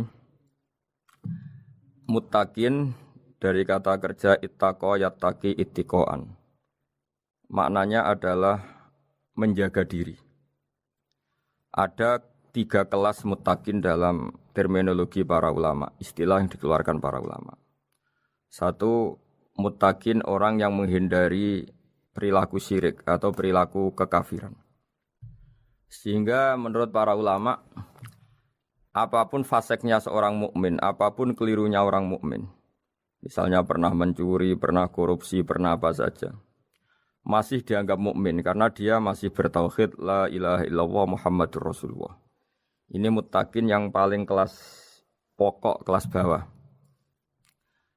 Kemudian ada muttaqin kelas kedua, yaitu mereka menghindari dosa besar tapi tidak bisa menghindari dosa kecil. Misalnya bisa menghindari dosa zina, tapi dia bisa menghindari dosa melihat perempuan yang bukan mahramnya, yang bukan halal bagi dia. Ketiga muttaqin paling ideal, yaitu menghindari dosa besar, juga menghindari dosa kecil, bahkan menghindari sesuatu yang tidak penting. Ini yang dalam terminologi ulama disebut para wali atau para ulama, yaitu yang dalam ayat ala inna awliya Allahi la khaufun alaihim wa lahum yahzanun. Ini penting kami jelaskan kelas-kelas muttaqin supaya bahwa mukmin tidak pernah keluar dari status iman meskipun dia pernah melakukan satu kesalahan besar. Karena yang dikatakan mukmin adalah siapapun yang meyakini kebenaran risalah Muhammad, risalah yang dibawa Muhammad, berarti dia mukmin. Soal dia melakukan dosa atau apa saja itu menjadikan dia fasik, tapi tidak keluar dari status mukmin. Ini yang dimaksud dalam sebuah hadis, man qala la ilaha illallah dakhalal jannah. Siapapun yang pernah melafadzkan la ilaha illallah iman, maka dia pasti nanti masuk surga. Kemudian ada beberapa pertanyaan dari para sahabat dengan masa lalu orang itu yang macam-macam, Nabi tetap menjawab meskipun dengan masa lalu yang macam-macam. Sebab itu perlu dikaji serius, sebagaimana ada yang ditafsir Sawi bahwa muttaqin itu dari kata kerja ittaqa yattaqi ittiqaan atau ittaqa yattaqi taqwan. Ini maknanya orang yang menjaga diri. Tentu menjaga diri ini ada yang kelas premium, kelas sempurna. Jadi sesuatu apa saja yang bahaya kita jaga, termasuk dosa kecil, melakukan hal yang tidak penting. Ada orang mukmin yang hanya bisa menjaga dari dosa kekafiran, dosa kemusyrikan. Ini pun dengan segala kesalahannya masih ada kemungkinan dimaafkan Allah. Karena Allah pernah berfirman, innallaha la yaghfiru ayyushraka bihi wa yaghfiru ma duna dzalika liman yasha. Allah tidak akan memaafkan dosa syirik, tapi Allah masih bisa memaafkan atau masih berkenan memaafkan dosa di luar syirik. Kemudian yang perlu dimengerti oleh sahabat Indonesia adalah makna la raiba fihi. Ini yang perlu kami ungkap, bahwa Al-Quran ini tidak ada keraguan padanya. Tidak ada keraguan ini yang mudah kita teliti karena kita orang Indonesia, mungkin rasa-rasa sastra Arab enggak kental. Mari kita teliti dari segi makna, karena makna ini rasa dan rasa itu universal. Begini misalnya, dulu orang-orang kafir Mekah karena mereka penyembah berhala, penyembah Tuhan-Tuhan yang banyak, itu memprotes. Mereka memanggil tentu masih Muhammad, belum ya Rasulullah. Muhammad, kamu mengajak ke Tuhan berapa? Rasulullah menjawab, ke Tuhan yang satu. Lalu mereka bertanya, Muhammad urusan kita ini banyak, problem kita banyak. Tuhan banyak saja tidak bisa menyelesaikan, apalagi satu Tuhan. Ini yang diceritakan dalam sebagian ayat disebut, Aja'alal alihata ilaha wahida inna hadza lasyai'un ujab. Bagaimana mungkin Tuhan itu satu? Harusnya Tuhan itu banyak karena urusan kita banyak. Lalu Rasulullah dengan bimbingan Tuhan, bimbingan Allah mendatangi mereka, kemudian Nabi menjelaskan, Tuhan itu adalah ketua kalian, Tuhan itu adalah pimpinan kalian. Bagaimana kalau Anda jadi pembantu kemudian punya majikan banyak, punya penguasa banyak, punya tuan banyak. Kemudian semua tuan-tuan Anda ini memerintahkan Anda dengan perintah yang beda-beda. Apa kalian mau punya majikan atau pimpinan yang banyak? Mereka menjawab tidak, Muhammad. Terus mereka akhirnya sadar bahwa problem Tuhan banyak itu tentu lebih sulit, lebih problem. Karena nanti perintahnya beda-beda, keinginannya beda-beda. Mereka akhirnya tersadarkan bahwa sebaiknya atau seharusnya memang Tuhan itu satu. Jadi Rasulullah SAW menjelaskan logika bertauhid itu dengan sekian variasi, dengan sekian logika. Kemudian Nabi kedua juga menjelaskan logika kompetisi. Kata Nabi yang karena bimbingan Allah diberi satu pengertian. Andai kan Tuhan itu 2 atau 3, kemudian berebut dalam tahta aras atau tahta yang di alam raya ini. Sebagaimana lazimnya para penguasa. Maka pasti ada yang menang, ada yang kalah. Dan yang kalah tentu gak layak sebagai Tuhan. Ini yang disebut wala ala ba'duhum ala ba'd. Tentu kalau Tuhan itu banyak, mereka akan berkompetisi, akan bertarung. Dan pasti pemenangnya ya satu, karena memang layak jadi Tuhan tetap satu. Sadarlah bahwa orang-orang kafir Quraisy, orang-orang kafir saat itu sadar pentingnya bertauhid. Ketiga, Nabi juga menjelaskan tauhid secara ilmu logika. Begini para pendengar. Kalau dalam teori ilmu tauhid yang agak jelimet dijelaskan begini. Jika ada 2 Tuhan, maka alam raya ini enggak menjadi alam. Logikanya adalah 2 Tuhan ini bisa kamu katakan sama-sama kuat. Ketika sama-sama kuat kemudian ingin menciptakan langit. Yang satu ingin menciptakan bumi, yang satu menolak menciptakan bumi misalnya. Atau yang satu ingin menciptakan langit, yang satu menolak ingin menciptakan langit. Kemudian ternyata bumi ini terbukti wujud. Logika awam adalah yang berhasil menciptakan bumi berarti Tuhan. Yang gagal atau kudrohnya gagal, kemampuannya gagal tidak bisa menciptakan bumi, gagal menjadi Tuhan. Ini logika awam. Logika ini pun kita terima. Tapi kalau menurut logika ahli tauhid, ahli pakar-pakar logika, cara berpandangan begini. Ketika Anda mengatakan ada 2 Tuhan yang sama-sama kuat, kemudian terbukti yang satu mampu menciptakan bumi, yang satu tidak. Bahasa Anda mengatakan sama-sama kuat ini sudah batal dari awalnya karena terbukti bahasa Anda salah, sama-sama kuat ternyata yang satu tidak mampu. Sehingga dalam pikiran orang-orang ahli tauhid mengatakan membayangkan Tuhan saja itu enggak kebayang karena turunan kata ini pasti selalu salah. Karena tadi misalnya dikatakan andai kan ada 2 Tuhan, kemudian yang satu mampu menciptakan bumi, yang satu tidak. Padahal Anda tadi bilang sama-sama kuat, ternyata terbukti yang satu tidak kuat. Berarti kata Anda sama-sama kuat ini salah. Ini pula yang diajarkan Rasulullah lewat bimbingan Allah, lewat wahyunya yang disebut Lau kana fihi ma alihatun illallahu la fasadata. Karena kalau ada 2 Tuhan, pasti kamu sifati sama-sama kuat. Ternyata sifat sama-sama kuat ini batal demi hukum karena ternyata yang satu tidak mampu menciptakan bumi. Atau kamu sifati 2 Tuhan ini sama-sama lemah. Itu tidak mungkin lagi karena ternyata bumi ini terbukti wujud. Pasti penciptanya ini tidak yang sangat kuasa. Jadi logika-logika tauhid sedemikian dibangun oleh Rasulullah lewat bimbingan Allah Subhanahu wa taala. Logika keempat supaya kita iman dan tambah kuat imannya adalah logika yang mudah dicerna oleh kebanyakan orang atau yang bisa diindra. Begini misalnya dalam sebuah ayat di surat Al-Kahfi, kemudian di awal surat Al-Ahqaf, kemudian di sebagian surat At-Tur, ada penjelasan begini. Ketika Rasulullah mengajak manusia menyembah Allah, kemudian orang-orang kafir tanya, lalu Tuhan kamu siapa Muhammad? Tuhan saya adalah Allah menciptakan langit bumi. Terus mereka berandai-andai, ada Lata, ada Uzza, ada Manat, ada Hubal. Itu Tuhan-Tuhan kami. Terus Rasulullah bertanya, apakah Tuhan-Tuhan yang kamu sembah itu memberi kontribusi saat langit dan bumi diciptakan? Mereka menjawab, tidak Muhammad, itu Tuhan-Tuhan yang kami bikin.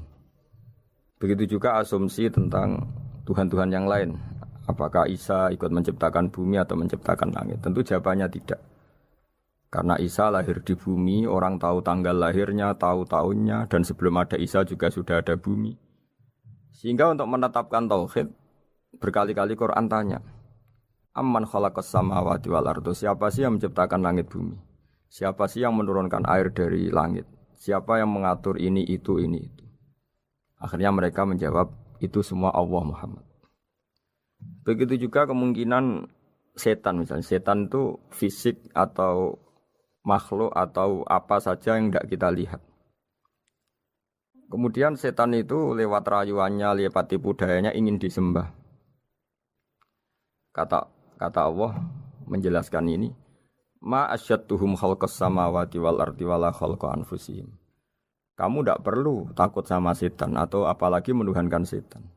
Setan itu tidak yang punya reputasi menciptakan langit dan bumi. Bahkan setan tidak bisa menciptakan dirinya sendiri. Ini menjadi pengetahuan bagi kita betapa bagi pakar-pakar tauhid, ahli tauhid, ketika setan nyatanya diusir dari surga, itu pun versi mereka. Versi mereka pun mengatakan seperti kita bahwa setan itu diusir dari surga dan ya keluar dari surga. Kalau setan itu Tuhan, tentu diusir gak mau karena di surga itu nikmat. Ketika setan diusir dari surga ya keluar, dia juga jadi makhluk yang hina-dina. Berarti dia tidak punya kekuasaan bahkan pada dirinya sendiri. Dipaksa keluar dari surga ya keluar, dipaksa menjadi ahli neraka jadi ahli neraka, dipaksa jadi apa saja juga dia akan jadi seperti yang dipaksakan. Ini menunjukkan bahwa setan adalah tahta kudratillah, tahta qahrillah, tahta satwatillah, bahwa setan pun dalam kendali kekuasaan Allah. Makanya Allah mengatakan kamu tidak usah menyembah setan, tidak usah nurut sama setan. Setan itu lemah sekali. Karena faktanya dia tidak bisa memaksakan keinginannya. Ini yang oleh Allah disebut dalam firman-Nya inna kaidas syaitani kana dhaifa. Setan itu lemah sekali. Ini perlu saya sampaikan ke para pendengar Unisia bahwa bertauhid itu ada sekian logika. Logika kelima adalah logika orang awam. Awam sekali. Suatu saat ada perdebatan antara Abul Hasan al-Asy'ari. Abul Hasan al-Asy'ari ini tokoh ahli sunnah paling populer dalam ilmu logika. Dia mengatakan orang menemukan Tuhan itu harus lewat logika yang cermat. Tidak boleh taklid, hanya ikut-ikutan. Dia harus menemukan satu argumentasi bahwa Tuhan atau pencipta langit itu ada. Kemudian ada satu problem di mana orang-orang kampung atau orang-orang yang lugu atau orang-orang awam itu tidak bisa ilmu logika, ilmu mantek kalau dalam bahasa pesantren. Kata Abu Mansur, kata Abul Hasan al-Asy'ari, itu masih mungkin. Walhasil para ulama ini meneliti ke orang-orang yang lugu, yang di kampung, yang petani, yang lugu sekali. Apa yang mereka temukan? Ternyata mereka punya cara logikanya sendiri untuk menemukan Tuhan, Sang Pencipta. Pernah suatu saat ada seorang petani lugu biasa menggembala unta ditanya, Bima araf tarubak, lalu kamu yang petani ini yang hanya ngurusi sawah, ngurusi ladang, dengan cara apa kamu tahu kalau Tuhan itu ada? Si petani tadi marah besar dan dia mengatakan, Al-ba'ratu tadullu alal ba'ir wa asarul aqdam yadullu alal masir. Kata petani tadi, yang namanya ada kotoran unta, pasti ada untanya. Yang namanya ada jejak kaki, pasti ada yang barusan lewat. Artinya kalau ada makhluk, pasti ada pencipta. Ini logika awam yang mudah. Kita tidak mungkin mengatakan bumi ini pencipta, mengatakan matahari pencipta. Kelihatan sekali kebendaannya, kelihatan sekali bahwa bumi matahari tidak punya ikhtiar, tidak punya kekuatan. Kelihatan sekali sifat-sifat kemakhlukannya. Jika benda-benda ini karuan makhluk, pasti menunjukkan bahwa ada penciptanya, ada khalik. Dalam logika Bedui tadi, si Bedui tadi, kalau ada kotoran sapi, pasti ada sapinya. Meskipun sapinya sudah sekarang nggak terlihat, mungkin sudah jalan kemana. Sama, kalau ada jejak kaki, meskipun orang yang tadi lewat sudah kita nggak tahu, tapi kita pasti tahu, pasti ada yang lewat. Ini yang dimaksud dalam bahasa Arab, al-ba'ratu tadullu alal ba'ir, kalau ada kotoran sapi atau kotoran unta, pasti ada untanya. Wa atharul aqdam yadullu alal masir. Kalau ada jejak orang lewat, pasti tadi ada orang lewat. Nah, semua metode ini digunakan semua oleh Rasulullah. Logika yang bagi intelektual, logika bagi kaum awam, logika bagi kaum menengah. Ya tidak awam, tidak intelektual. Semuanya digunakan. Semuanya jadi media untuk memastikan bahwa logika tauhid ini logika pilihan. Logika yang benar-benar logika. Sehingga dalam banyak ayat disebut agama ini li kaum yaqilun, li kaum yatafakkarun. Bagi kaum yang bisa berpikir, bagi kaum yang punya akal. Lalu kemudian kami teruskan alladzina yu'minuna bil ghaibi. Ini kata ghaibi bukan kayak dalam bahasa Indonesia misalnya setan atau hantu disebut barang gaib. Kata ghaibi dalam bahasa Arab adalah perbandingan atau lawan kata dari al-musyahad yang bisa disaksikan langsung lewat indera. Kita orang mukmin iman bahwa surga ada, padahal kita tidak pernah melihat surga. Kita mukmin iman bahwa neraka ada, padahal kita belum pernah melihat neraka. Ini sesuatu yang maghoba anil absor, yang mata kita tidak melihat, fisik kita tidak menyentuh. Kita pun iman. Asal sesuatu itu mansus ya, dikatakan secara eksplisit oleh Quran dan hadis. Kalau dalam bahasa usul fikih disebut al-mansus. Ciri mukmin diantaranya adalah yang paling pokok alladzina yu'minuna bil ghaibi. Iman dengan sesuatu yang enggak kelihatan. Lalu kemudian para ulama cara pandang beda-beda. Bedanya bukan karena mereka bertentangan enggak, tapi ini menurut kelas rasa yang berbeda-beda. Bagi orang-orang sufi, Allah itu tidak bisa dikatakan al-ghaib, sesuatu yang enggak kelihatan.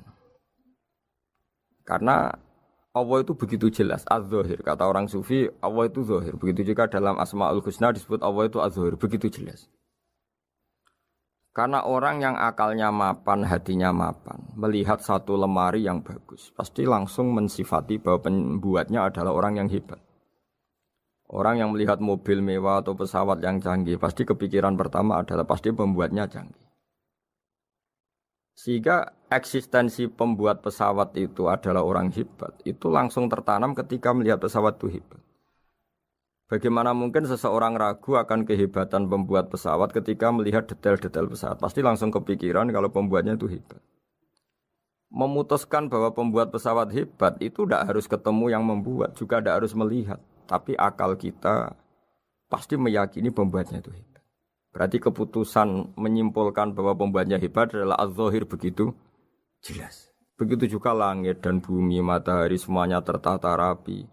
Air dengan fungsi manfaat yang sebegitu hebat, oksigen, semua tanaman, buah-buahan. Meskipun kita tidak pernah melihat Tuhan, tapi akal kita, nurani kita pasti berkeyakinan dan tahu betul pasti pembuatnya itu zat yang super hebat, super bijaksana. Sehingga dalam kategori ini Allah tidak bisa dikatakan sesuatu yang enggak tersentuh, yang enggak terjangkau. Allah itu az-zahir begitu jelas. Sehingga di antara Asmaul Husna disebut az-zahir. Sebab itu saya menganjurkan atau saya punya saran bahwa alladzina yu'minuna bil ghaibi itu contoh paling mudah itu kayak surga, kayak neraka. Kalau Allah sendiri itu az-zahir, mudah diketahui. Karena tadi orang yang melihat pesawat canggih pasti saat itu juga berkeyakinan dan itu pasti benar, pasti pembuatnya juga canggih. Nah, di sini disebut alam raya ini ayat, semuanya itu bukti kekuasaan Allah. Dalam syair-syair orang sufi masyhur sekali itu wa fi kulli syai'in lahu ayatun yadullu ala annahul wahidu. Setiap sesuatu kejadian di alam raya adalah bukti keesaan Allah, bukti eksistensi Allah Subhanahu wa taala. Sehingga dalam satu kisah, normalnya orang itu paling tahu itu dengan dirinya sendiri. Karena dia adalah dia. Tapi kalau Imam Sibawayh, seorang pakar nahwu mengatakan, a'raful ma'arif Allah. Di alam raya ini yang paling mudah dikenali itu ya Allah, pencipta. Karena andai kan kita sendirian di hutan, kemudian kita mulai punya akal. Kita mungkin tidak tahu diri kita ini siapa. Tapi setidaknya kita langsung menyimpulkan bahwa kita tidak bisa menciptakan diri kita sendiri.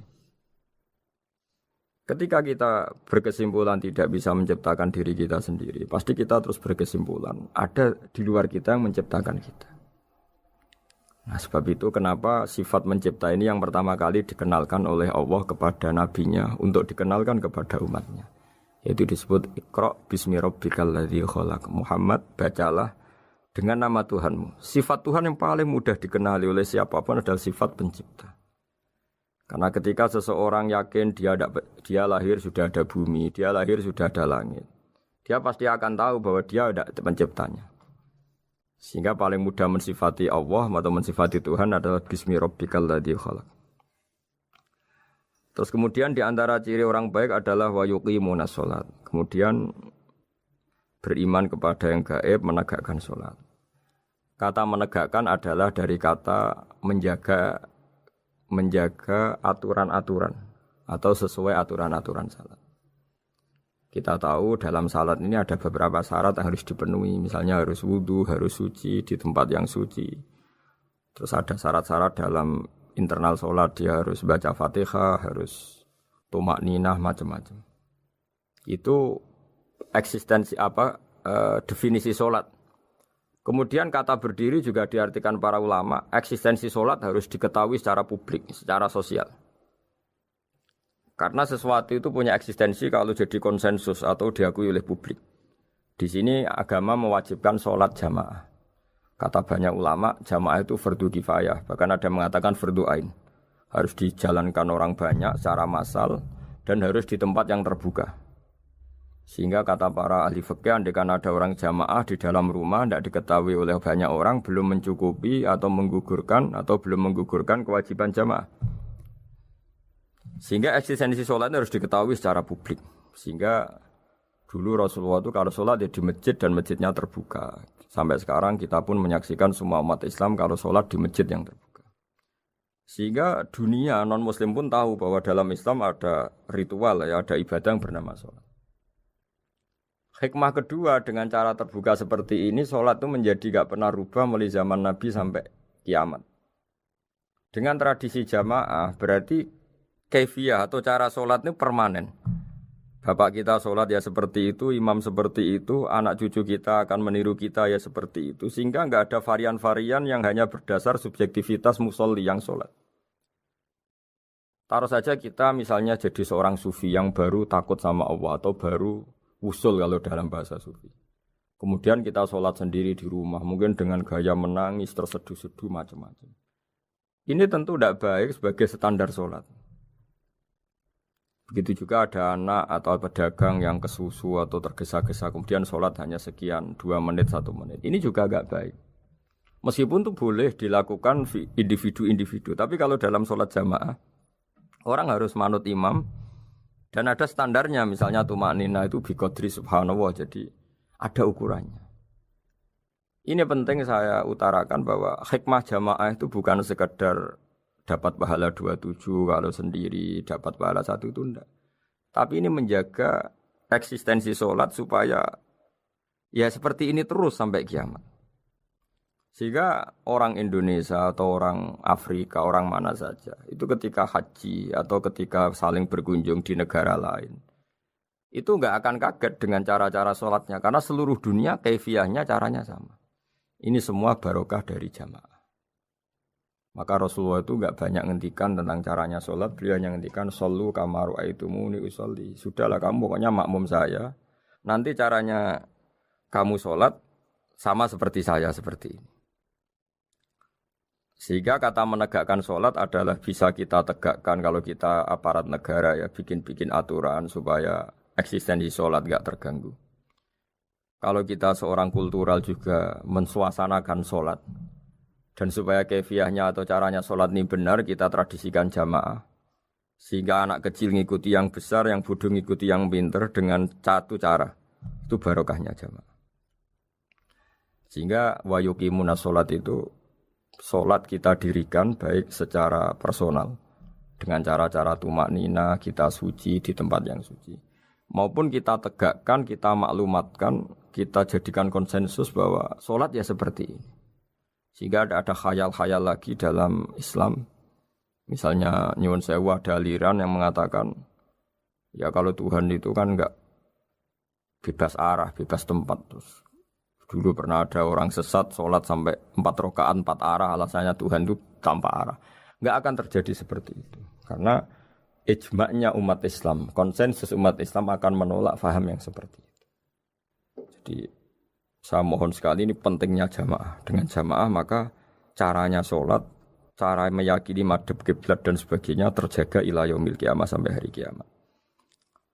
Terus sifatnya orang mukmin lagi wa mimma razaqnahum yunfikun, dan menafkahkan sebagian rezeki yang kami berikan. Ya ini termasuk zakat, sedekah. Jadi ada sebuah riwayat mengatakan inna fil mali haqqon. Harta itu ada haknya, yaitu zakat. Tapi ada juga saran inna fil mali haqqon siwa zakat, di luar keharusan zakat juga ada hak-hak kita untuk memberikan sebagian rezeki kita. Taruh saja misalnya saya punya uang 10 juta. Secara nisab zakat belum sampai 1 nisab, karena 1 nisab itu sama dengan nilai 84 gram emas. Itu kalau diuangkan, kalau 500 ribu ya sekitar 42 juta. Tapi kita sebelum punya 1 nisab pun tetap ada keharusan mengeluarkan sebagian. Yaitu tentu dalam fikih kita wajib mengeluarkan uang untuk anak kita, untuk istri kita. Itu yang wajib-wajib. Kemudian ada sosial, kita nyumbang masjid, nyumbang yatim piatu, macam-macam. Sehingga kata para ulama, ciri utama mukmin diantaranya adalah melakukan zakat. Baik zakat yang fardu maupun zakat yang sunat. Karena kata zakat itu dimaknai fardu, sebetulnya definisi para ahli fikih untuk membedakan zakat yang wajib dengan sedekah. Tapi sebetulnya zaman dulu enggak ada seperti itu. Zakat itu maknanya bersihkan harta. Sedekah dari kata sedekah bukti benarnya iman. Jadi sedekah dari kata dari kosakata sedekah yasduqu sidqon, sesuatu yang membuktikan kita loyal itu disebut sedekah. Kita nikah, mas kawin di bahasa Arab kan sedekah dari kata sedekah juga. Kita bukti iman, loyal, kita sedekah. Bukti bahwa kita teman akrab disebut siddiq atau sodik. Kalau dalam bahasa Arab teman namanya juga sodik karena cara bertemanan secara benar, secara loyal. Sehingga wa mimma razaqnahum yunfikun ini ya memasukkan zakat yang dalam terminologi fikih yaitu zakat yang zakat al-wajibah atau zakat yang dengan makna lughat yaitu ya artinya asal membersihkan harta kita entah lewat zakat, sedekah, hadiah kepada orang-orang yang kita hormati, semuanya juga masuk dalam definisi zakat atau wa mimma razaqnahum yunfikun. Kemudian sifat terakhir dari orang muttaqin adalah walladzina yu'minuna bima unzila ilaika wa ma unzila min qablika bil akhirati hum yuqinun ulaika ala hudam mir rabbihim wa ulaika humul muflihun. Di sini diterjemah mereka yang beriman kepada kitab yang kami turunkan kepadamu dan yang diturunkan sebelum kamu. Ini kata yang diturunkan sebelum kamu penting sekali karena ciri utama Nabi adalah dia tidak pernah beda dengan Nabi sebelumnya. Karena kebenaran tauhid pasti tunggal. Nabi-nabi dulu pasti mengajarkan tauhid, hanya menyembah Allah. Enggak mungkin Nabi berikutnya kemudian bikin ajaran baru dalam tauhid. Sehingga andaikan semua kitab Injil, Taurat itu masih versi yang orisinil, pasti enggak ada yang beda dengan Quran. Karena ciri utama kebenaran adalah iman dengan Quran dan iman kepada kitab yang diturunkan sebelum Al-Quran. Wabil akhirati hum yuqinun, mereka juga yakin akan datangnya hari akhir. Itu bisa disebut yaumul ba'ats. Terus ketika semua kriteria itu terpenuhi baru ulaika ala hudam mir rabbihim wa ulaika humul muflihun. Mereka itulah yang berada pada petunjuk Allah dan merekalah orang-orang yang berbahagia. Para pendengar sahabat Indonesia, semoga kajian ini bermanfaat. Dan ini mulai ayat 1 sampai 5 dalam surat Al-Baqarah, yaitu surat yang dalam tartibnya mushaf nomor 2 setelah Fatihah. Jadi kalau dalam ulumul Quran disebut ada surat yang berdasar nuzulul Quran, yaitu surat Iqra, kemudian Muddatsir. Ada urutan surat yang berdasar tartibul mushaf, yaitu yang kita punyai sekarang, yaitu Fatihah, terus Baqarah, dan seterusnya. Saya tidak bosan-bosan cerita ini, karena ini khazanah kita. Di kitab Nailul Ma'mul itu, di kitab Usul Fiqih. Saya berkali-kali cerita ini karena ini untuk menunjukkan bahwa Quran itu liqaumi ya'qilun, liqaumi Baru. Ada seorang kiai, seorang ustadz, kiai dulu. Kiai dulu itu ya memang orang soleh, alim terus jadi kiai. Kalau kiai sekarang tuh macam-macam, nganggur terus ingin jadi kiai. Terus daftar gitu. Ada lowongan di yayasan, masuk ingin jadi ustadz. Karena dengar ada gajinya. Dulu tuh udah ada seperti itu udah. Makanya dulu tuh kalau ustadz kiai pasti soleh karena dia alim terus ingin orang lain tuh mendapat ilmunya. Kalau sekarang nggak ada yayasan sehat, guru gajinya sekian. Yang nggak ingin jadi ustadz tuh daftar. Karena ada gaji, apalagi ada kabar, ada gaji, ada mes, ada wah yang daftar banyak. Tapi mentalnya ada kiai sebetulnya. Ya kalau sampean tanya itu baik enggak Gus? Ya setengah baik. Ya maksudnya setengah baik ya ada baik ngajar itu kan baik. Tapi setengah saja karena motifnya itu nyari gaji bukan ingin mencerdaskan umatnya Rasulullah SAW.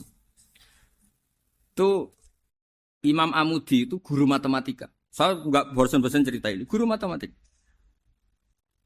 Muridnya sampai takut. Ini masuk surga ndak? Kiai kok ndak ngajarin istighosa atau tahlil malah ngajarin apa? Matematika. Beliau meninggal terus muridnya tanya, "Ma fa'alallahu bik?" Kira-kira gitu. Apa yang dilakukan Allah? Allah nyambut Anda gimana? Terus kata Imam Amudi, bagus saya disuruh ngajar malaikat. Karena malaikat kan ndak pernah kayak anak beki gini ngaji gini. Malaikat itu tidak pernah ngaji, dia iman saja karena tahu surga, tahu neraka terus iman gitu aja. Jadi imannya malaikat tuh gak keren kita. Imannya loh. Loh itu yang ngendikan Nabi loh, tidak saya. Nabi pernah tanya sama sahabat, iman yang paling keren siapa? Jawabannya sahabat malaikat. Ya enggak, karuan malaikat iman. Dia yang tahu surga neraka, tahu segalanya masa ada imannya pasti iman lah katanya. Terus ya para sahabat engkau iman ya wajar kan menangi saya, nemuin saya. Yang hebat itu orang-orang yang tidak melihat saya, tidak saya didik, tapi tetap iman. Karena dididik akal, ya tadi dididik Quran, apa dididik Quran. Sama siapa? Teks bahasa Arabnya masang. Terus Imam Amudi kata Allah, suruh dia ngajarin para malaikat, cara menemukan saya. Malaikat dikumpulin, terus Imam Amudi disuruh ngajar. Sama singkat kata-katanya Allah di mimpi itu. Istadillah ala wahdaniyati. Di hadrati malaikati, tolong ajarkan cara menemukan saya padahal Anda ini manusia yang tidak melihat saya. Anda di Jakarta kan hanya gedung-gedung. Paling jadi khayal, terus nikmat lah, Anda ikut punya tapi ikut nikmati. Itu orang desa-desa kalau ke Jakarta itu pokrol. Wah di Jakarta itu gedungnya tinggi-tinggi, tidak kayak kampung sini. Lu udah ikut punya, ikut bangga. Di Jakarta orangnya cantik-cantik, tidak kayak orang sini. Padahal dia ya tidak dapat orang cantik gitu. Jadi Allah itu saking pinternya, miskin-miskin ya bisa berkhayal dan bahagia. Nah, itu alhamdulillah betul. Akhirnya itu apa ini anak-anak begini saya tak niati ngajar standar anak-anak akademik. Terus pertama yang diajarkan hanya bilang gini, sama siapa teknya? Ya malaikat wahai para malaikat. Terus beliau bilang, nisbatus naini wassalasah ila mala nihayata lahu nisbatul far'i ilal asli. Angka itu jumlahnya berapapun 2, 3 sampai triliunan. Semuanya itu nisbatul far'i ilal asli. Bin nisbat ilal wahid nisbatul far'i ilal asli. Angka 2 ya cabangnya 1, 3 cabangnya 1, 1 triliun ya cabangnya 1. Tetap yang asal usul adalah angka 1. Itu nangis semua malaikat. Cara Jawa itu mandikman kue iman kaya imanku. Makanya imannya umat Rasulullah SAW itu PD-nya yakinnya kayak imannya malaikat. Kalau Tuhan itu 1. Karena angka agak bisa dimulai kecuali dengan angka 1. Makanya nisbatus naini wassalasah ila mala nihayatalahu iku nisbatul far'i ilal asli. Semuanya itu nisbatnya cabang ke induk. Berarti semua alam raya ini tetap asal usulnya 1. Yaitu qul huwallahu ahad. Nah, itu namanya akal. Umatnya Rasulullah itu ditinggali mukjizat akal lewat panduan Quran sehingga meskipun kita tidak menangi Rasulullah, tidak menangi sahabat, kita tidak tahu malaikat Jibril, tapi cara iman kita ini tidak kalah keren. Yakin hakul, yakin. Terus kedua, gambar. Kamu gambar rumah, gambar hewan, gambar apa saja, mesti dimulai 1 titik. Entah gambar kamu bagus, entah jelek, tetap dimulai 1 titik. Lah titik ini namanya nuqtatul wujud. Semua alam raya dimulai dari satu titik, yaitu nuqtatil wujud. Makanya Quran dimulai bismillah, dan bismillah itu dipilih sama Allah pakai pertama ba. Ba itu ada titik. Itu kata semua ulama. Itu titik itu singkatan dari bi kana makana wa bi yakunu mayakun. Karena saya semuanya ada. Bi itu karena saya. Awalam taku taktikum rusulukum bil bayinat ay bil mu'jizati tegese kelan pira-pira mukjizat adzahirati kang zahir. Kalau padha matur sapa mawa kabeh bala nggih. Eva kafaru bihim mongko ngafiri sapa kufar bihim bir rusul sing ja'u bil bayinat. Qalu fatu padha dawuh sapa malaikat fat. Ya saiki kowe njaluk antum fa inna mongko sak temene kita lana seorang nyafati kita li kafir marang kafir qala ta'ala wa ma su'ul kafir. Jadi taktek nggih pemotongan ayat niku pancen Imam Suyuti niku cara kula yang terbaik. Kan resikone memahami Quran. Rungokno kowe aja men mikir carane mahamno wong awam. Maksudnya ora kena go pidato lah tapi ki ilmu. Kowe aja men mau belajar ilmu sing kena go apa? Pidato. Resikone memahami Quran ngeten nggih rungokno. Kan ayat itu tidak ada titik, tidak ada koma kan bahasa Arab kan tidak ada titik. Nah padahal makaulul kaul itu kadang sudah ganti-ganti, apa? Makalul kaul itu kata siapa itu sudah gonta-ganti. Ya tak contohnya Yasin ya sing gampang. Nah Yasin kan siapa toh? Misalnya ini. Wa idza qila lahum anfiqu mimma razaqakum wa terus qala alladziina kafaru alladziina amanu anut'imu mallau yasha wa at'ama. Nah titik kan. Apa koma? Apa terusan nggih Mansur? Orang kafir itu saking medite nak kon nafakoi utawa kon sedekahne wong kafir, wong liya. Iku muni piye? Masa saya ngasih makan orang yang Allah sendiri tidak ngersakno dia bisa makan. Saya tidak ingin merubah keinginan Allah. Maksudnya ono wong ra mangan itu cara wong kafir kan Allah wae mengersakno dekne ra mangan. Nah aku ngekek mangan berarti merusak rencana Tuhan. Iya. Berarti nak misalnya aku ngerti misalnya Allah desain kowe goblok. Kok tak pinterno ngrusak rencana Tuhan. Ya ono utek niku ya ono utek wong kafir. Wong marah itu wis didesain Allah marah. Nah kowe mengentas berarti merusak desain Allah. Jare cerita wong kafir niki. Terus-terusan ayat in antum ila fi dhalalin mubin iku dawuh Allah taala ngomentari wong kafir. Apa wong kafir ngomentari nabi logika yang dibangun nabi ku salah. Kan iso wae maksude ngene. Ketika nabi-nabi atau orang baik-baik itu menyarankan sedekah, jare wong kafir-kafir golek dhuwit ku yo angel, kok mbok kongkon sedekah. Cara berpikir Anda itu salah. Cara pikiran wong medhit kan paham ya? Apa Allah Ta'ala itu nyeritakno ning dzate piyambak ngomentari wong kafir in antum. Lha iku taktek iku jenenge bahasa Quran taktek. Pemotongan iku ruwete ra karo. Mulane wong goblok wis banget bener. Kan yo angel tenan.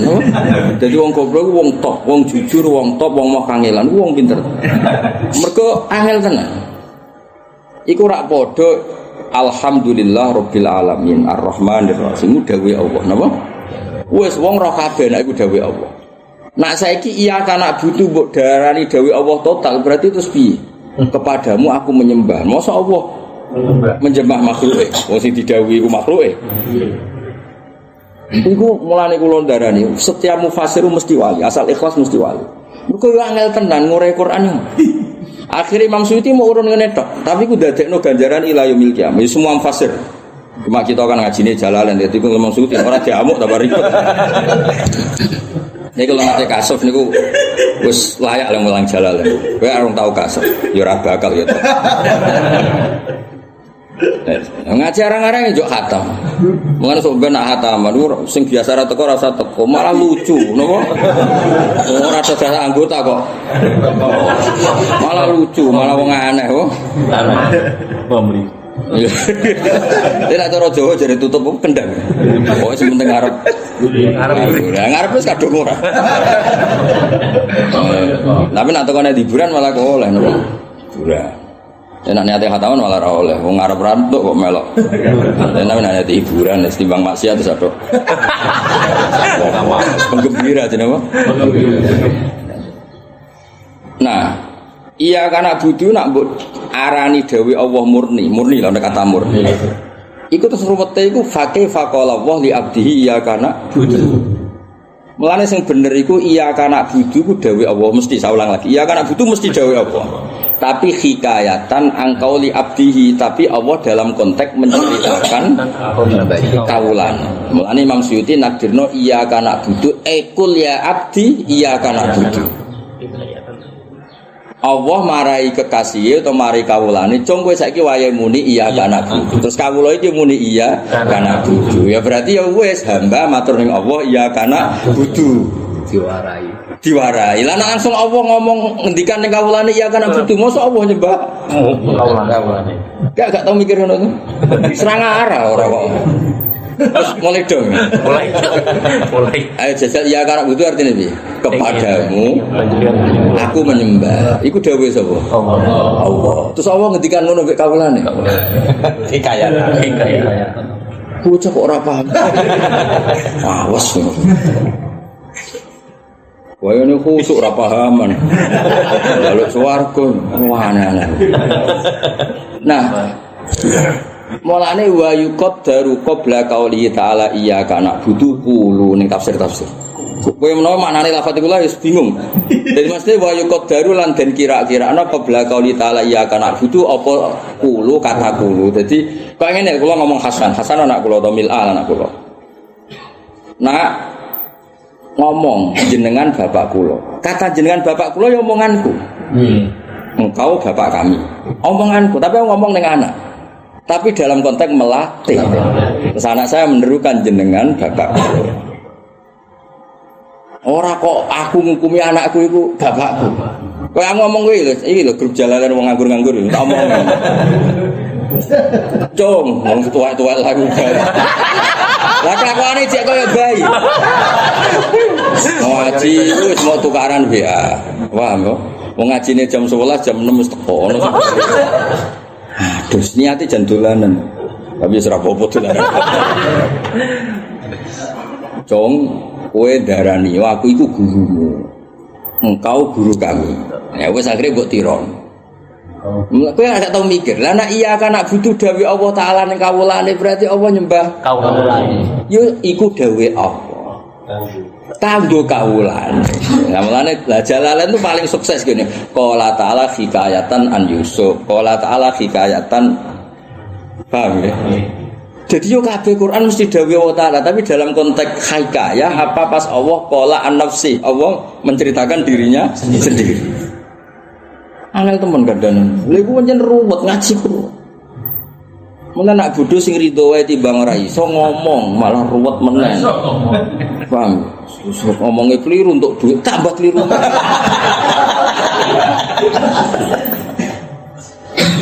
Ya eling-eling ya. Jadi taktek pemotongan ayat itu tersulit ini.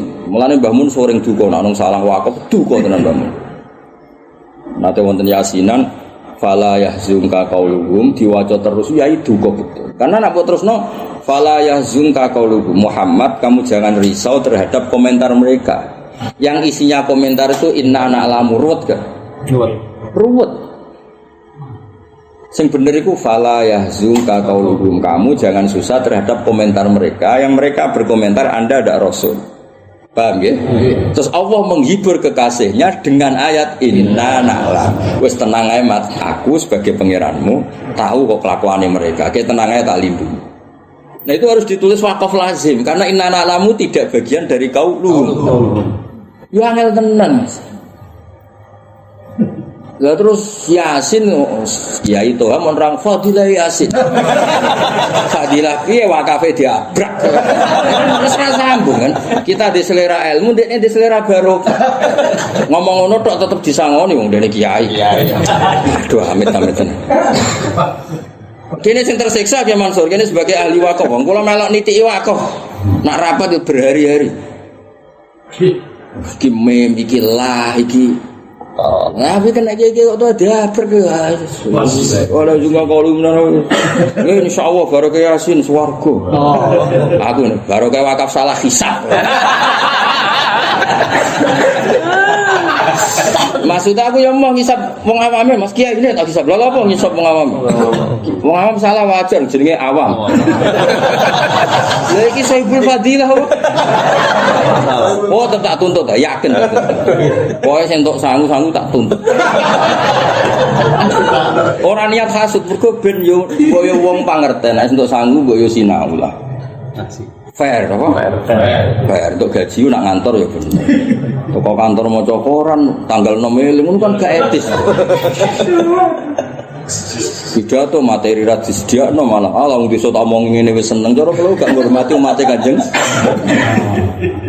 Ya sinau bar sinau donga maca ali mubarokan enak mak. Mergo piye-piye ciri tamu apik wajah alani mubarokan. Mubarokan itu hati wong kepikiran kepengin ngaji, kepengin saleh. Iku jenenge mubarokan enak mak. Ora kok kowe teko wong delok kowe ora eling akhirat, ora eling pangeran. Ilinge malah enak dadi kiai. Mulya. Lho iku yo donya le. Mulya iku donya. Ora ora donya ora akhirat. Wali ku ora ngene iku, wali man idzaru dzikra. Wali ku wong sing nak mbok delok terus ngelingno kowe ning Allah. Mulane kula nggih seneng terkenal ahli fikih, mboten niat sombong.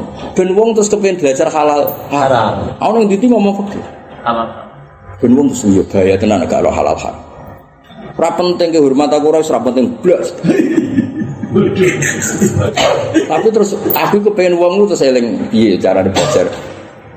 Jadi misalnya wong roh Gus Safi, wah enak jadi hafid. Terus sanggup ora ngene iki. Paling gak terus eling iku mukjizate umat Kanjeng Nabi. Wong hafat kok kena diapal. Quran itu sak halaman. Kita kon ngapal nganti tuwek wanen ora iso. Quran 30 juz kena. Ku nek ora mukjizat ndek iso. Aku iku ngono. Wis buku novel lho, 3 halaman. Kon ngapal kowe tak gaji. Tak bayar ana ki apa. Sak dhuwure ke pidato yakin ya. Biasa. Biasanya pidato paling satu hal paling piro paling dhuwur. Piro? Mosok ngono. Tak lipatane nak tak tukono koran apa? Biasanya berita koran ya Mas, Surabaya terus. Surabaya. Misalnya demo, kalau peristiwa ini Surabaya kan tulisan pertama Surabaya. Di Sidoarjo terjadi kecelakaan melibatkan tanggal ya terus. 5 juta wes tak dobel 10 juta. Kenapa iki Mansur, Bro? Nggih. Kira bisa benar biro? Iya sami. Kira biro? Iya biro ya, tapi biro ya. Second. Ya setorannya jeng sampun. Ya saiki tak tukono koran apa? Tika pos. Tak WhatsApp. Sampai baru sakit. Mun anak sing kecelakaan Sarmen dadi. Engko enggak apa-apa dadi ngatimen itu. Panik aneh. Bareng Sidoarjo pokok Jawa Timur. Lapangan lu kudu sak persis ya. Iya. Lho kok anu jan wis pancen. Iya. Kadang ora paham ya. Kok cah tamat SD khatam kan ora paham.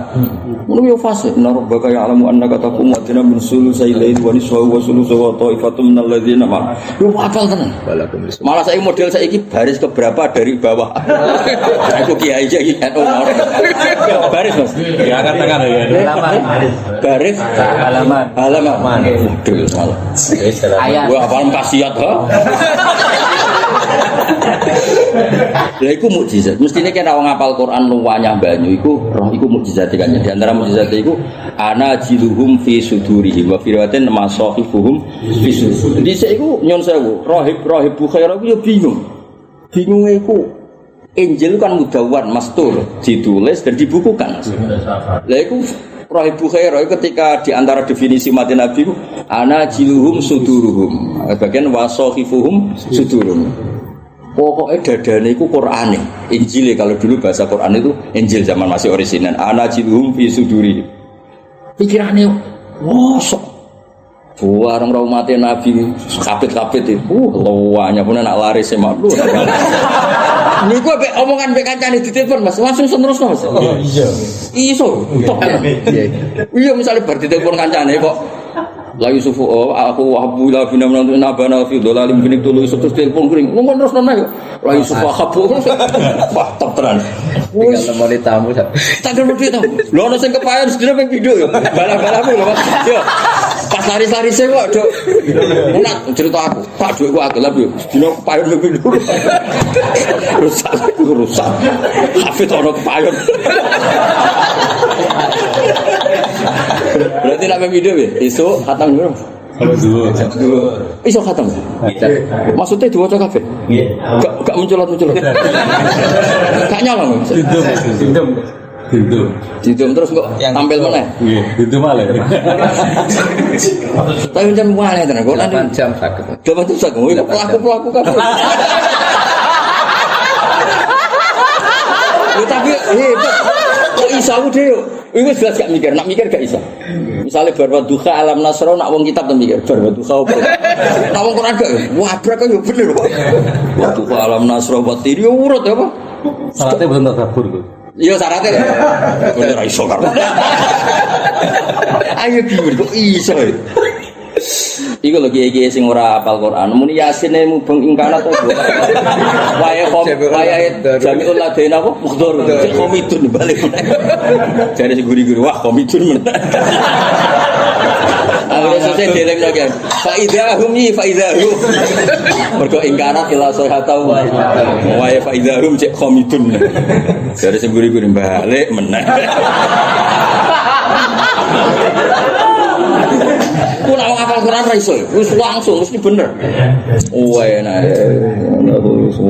Iku nis. Kulo nang sore ndok sama. Terus aku ya tangen-tangen. Ya Allah, senjene mati Nabi mukjizat. Iso. Tak cilik bisa. Iya tak cilik bisa.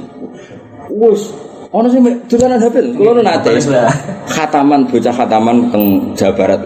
Bapak ini kultus teng kulo, Gus khataman anak kulo jenengan rawuh. Umur piro bocah?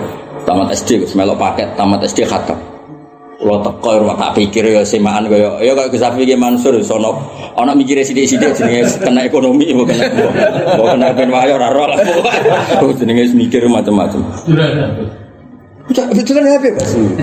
Itu kan HP. Suat antara gerahatan suku ngadu itu kan. Jebule ICB akan mek kancane. Bener Mas. Hebat ya. Kowe nak gak ana jiluhum fisu mujizat gak iso. Oh doa sak jusune plengak. Pemenang biasa pidato alimun hakim mesti hakimun alim. Segala padha Quran mas latihan traweh. Ya latihan traweh biloibi. Imame maca inna rabbaka hakimun alim. Makmume gak terima, alimun hakim, bantah-bantahan. Akhirnya makmume saking mangkel, delok tak. Ya tengah-tengah salat iku.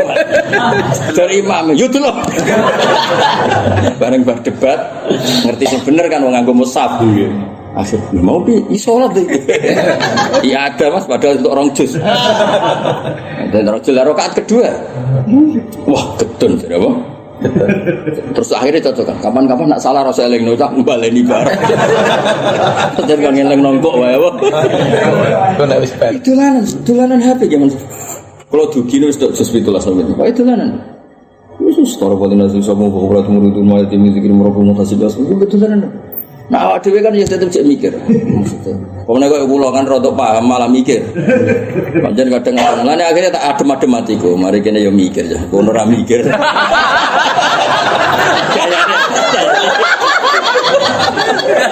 Kalau jadi mujizat tenan, wes tok tenan. Zaman itu ribuan, mungkin jutaan. Kemana dulu orang Mesir, lomba hafid cacili. Orang Indonesia tuh paling awal kan Mesir, Mesir. Sampai di Mesir Nyon Sewu, ketika ada mazhab Syafi'i atau Fadl ini Syafi'i, hafidul Quran, wa ibnu apa Sabi, itu biasa. Maksudnya Nyon Sewu cara perasaan orang Mesir itu gak wow banget. Nah sampean tua-tua ini kan mosok. Iku dhisik kiai-kiai dhisik. Bareng saiki cah Indonesia itu kiai Indonesia mulai kan mulai biasa Mas Robo. Nah ana cerita mazhab Imam Syafi'i hafal Quran 7 tahun 9 tahun dhisik kan koyo wow. Kan rata-rata tren Indonesia kan umur berapa? 17. Itulah sololah sing nganti mati rapal. Habis saiki roh niku koyo biasa Mas. stop. Tapi nak cita-cita yang nekuni makna itu tetap protes. Mereka melok sakit. Sakit itu wong ayat mesti ini ditaktek, diputus. Tapi ora diputus. Kaya iki mau. Podo-podo sa ayat, rungokno ya Mansur. Kan sa ayat iki. Tapi kok terus qala ta'ala napa? Qala. Misalnya cangkem elek, kabeh Quran nak qala. Mergo pertama ngikayahno dialeke wong kafir mbek khazanatu jahannam. Nah, cerita dialek iki wis selesai. Terus wa madul kafirin mulai lagi dawuh Allah Taala sing an-nafsi. Paham nggih? Sing mau dawuh Allah Taala hikayatan an qaulil kuffar li khazanati jahannam. Nah, terus Imam Suyuti urun qala Taala wa madul kafirin. Itu misalnya cangkem elek. Lah Quran kok gak qala. Bocah geblek kok. Paham ya? Lah iku sak Quran ora ana potongan, ora ana tanda kutip, ora ana koma, ora ana titik. Lah kira mufassir sing urun iki wayahe qala ta'ala hikayatan apa qala ta'ala an-nafsi. Dong ya. Lah padha iya kana butuh ya mesti dawuh Allah Taala, tapi kowe iso bayangno nak qala ta'ala an-nafsi. Yo wow tenan bener ya, mosok Allah dawuh ning kawulane iya kana. Asih bener apa qala ta'ala hikayatan an abdi. Terus kawulane nirokno iya kana. Ya nak pertama nyen dawuh Allah Taala, tapi pasti Allah Taala niat mulang apa? Mulang. Ekul ya Muhammad iya kana. Terus Nabi nirokno iya kana. Ya wis saiki diambil alih ku jenenge qaulu abdihi. Sing nirokno qaulu wa. Utawa qaulu wa sing mulang abdi. Dong ha. Nggih. Bocah ngomong ora apa. Ya padahal iki ngomong lha ya mosok meneng ae malah. Profesi. Coba hisabe gede, anak sing yasinan ora entuk bayaran, entuk Saiful Fadilah iku ora pati di sisa. Kiai berkate paling apik kan. Beda ya. Beda berkate. Ayo beda. Ditengeri.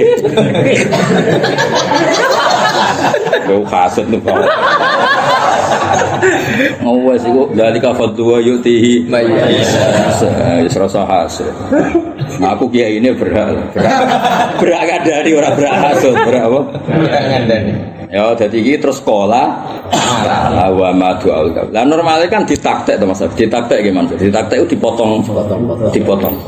Nah tapi Quran kan gak ono ngono. Akhirnya yo mufassir sing urun ngono iku mufassir. Napa sing urun niku? Mufassir. Akhire mufassir urun qala ta'ala. Lan misalnya pertanyaannya mau qala ta'ala, Quran kok gak qala ta'ala. Bocah cangkem elek ngono. Angel lagi.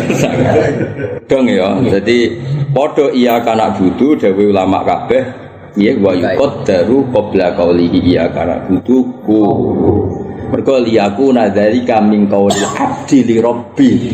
Ben iku didesain dadi dawuh kawula ning pengiran. Tapi tetep qala ta'ala umpamane awal-awal sing mulang. Allah. Bocah kok angel. Wadah budino salat maca ya kana. Amit. Mane gak ono nure, potongan ora paham. Mesti nek paham tenan ono nure, aku niteni lho. Yo ketara lah. Apresiasi malaikat itu kan nur ketemu nur kan dadine nur. Tapi ya sampai dulu salat. Aku tahu delok ning Fadhailul Ulama iku malaikat ning langit iku ora roh bumi. Sing malaikat jenis iki. Roh iku bibuyutil ulama. Fa inna buyutal ulama bin manzilatin nujum besam. Jadi ngono daerah ora ono ulama masih bumine peteng. Malaikat ora pati roh. Tapi nek ana ulama iku biman zilatin nujum fisam. Malaikat sing jenis iki, nak malaikat Israel hafal kabeh. Malaikat Israel azab iku serowan. Malaikat rahmat malah sing pilih-pilih iku. Israel wis kabeh roh. Malaikat rahmat iku pancen rodok priyayi, Mas. Omah ana asune wis ra iso mlebu. Ana gambar purna ora iso. Israel pantak, santai. Cara latat khulul malaikat betan fi kalbun wa Israel ngono enak Mas. Wedi mati gambari wong ayu blodor gambar pintu, gerbang, kamar, mobil. Piye maksud ora kecekel lho. Gak misale nak lunga ning mobil berarti apa? Omah, gerbang, kamar, sesuai ini. Tapi rawan dicoplok, gaduhe Pak. Ora iso mati ya mergo ora tadul malah. Tapi Israil enggak bisa. Tanpa kompromi. Mulane akhirnya surahul hadis la tadkhulul malaikatu ay ghairu Israil mesti tambah. Israil ora urusan wong.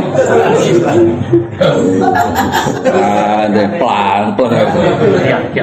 Masuk ke pasar banan butuh jubuk santai.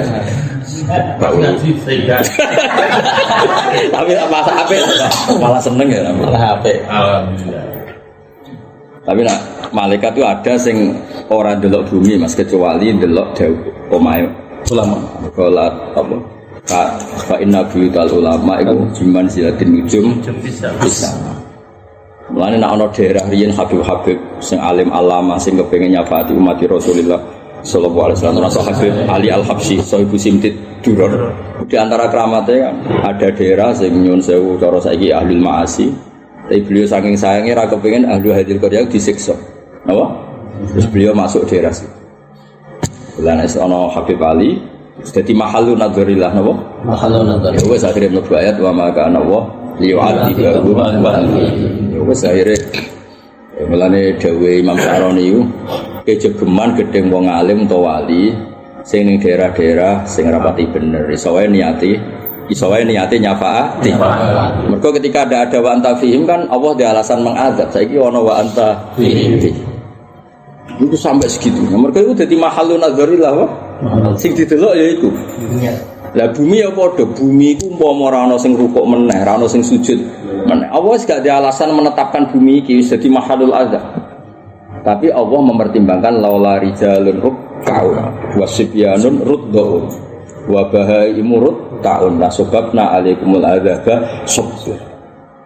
Ane masyhur umpama aku ora delok cara iki ndok lafaz kan umpama aku tidak mempertimbangkan di bumi masih ada yang sujud. Wis pokoke dunya tak entek.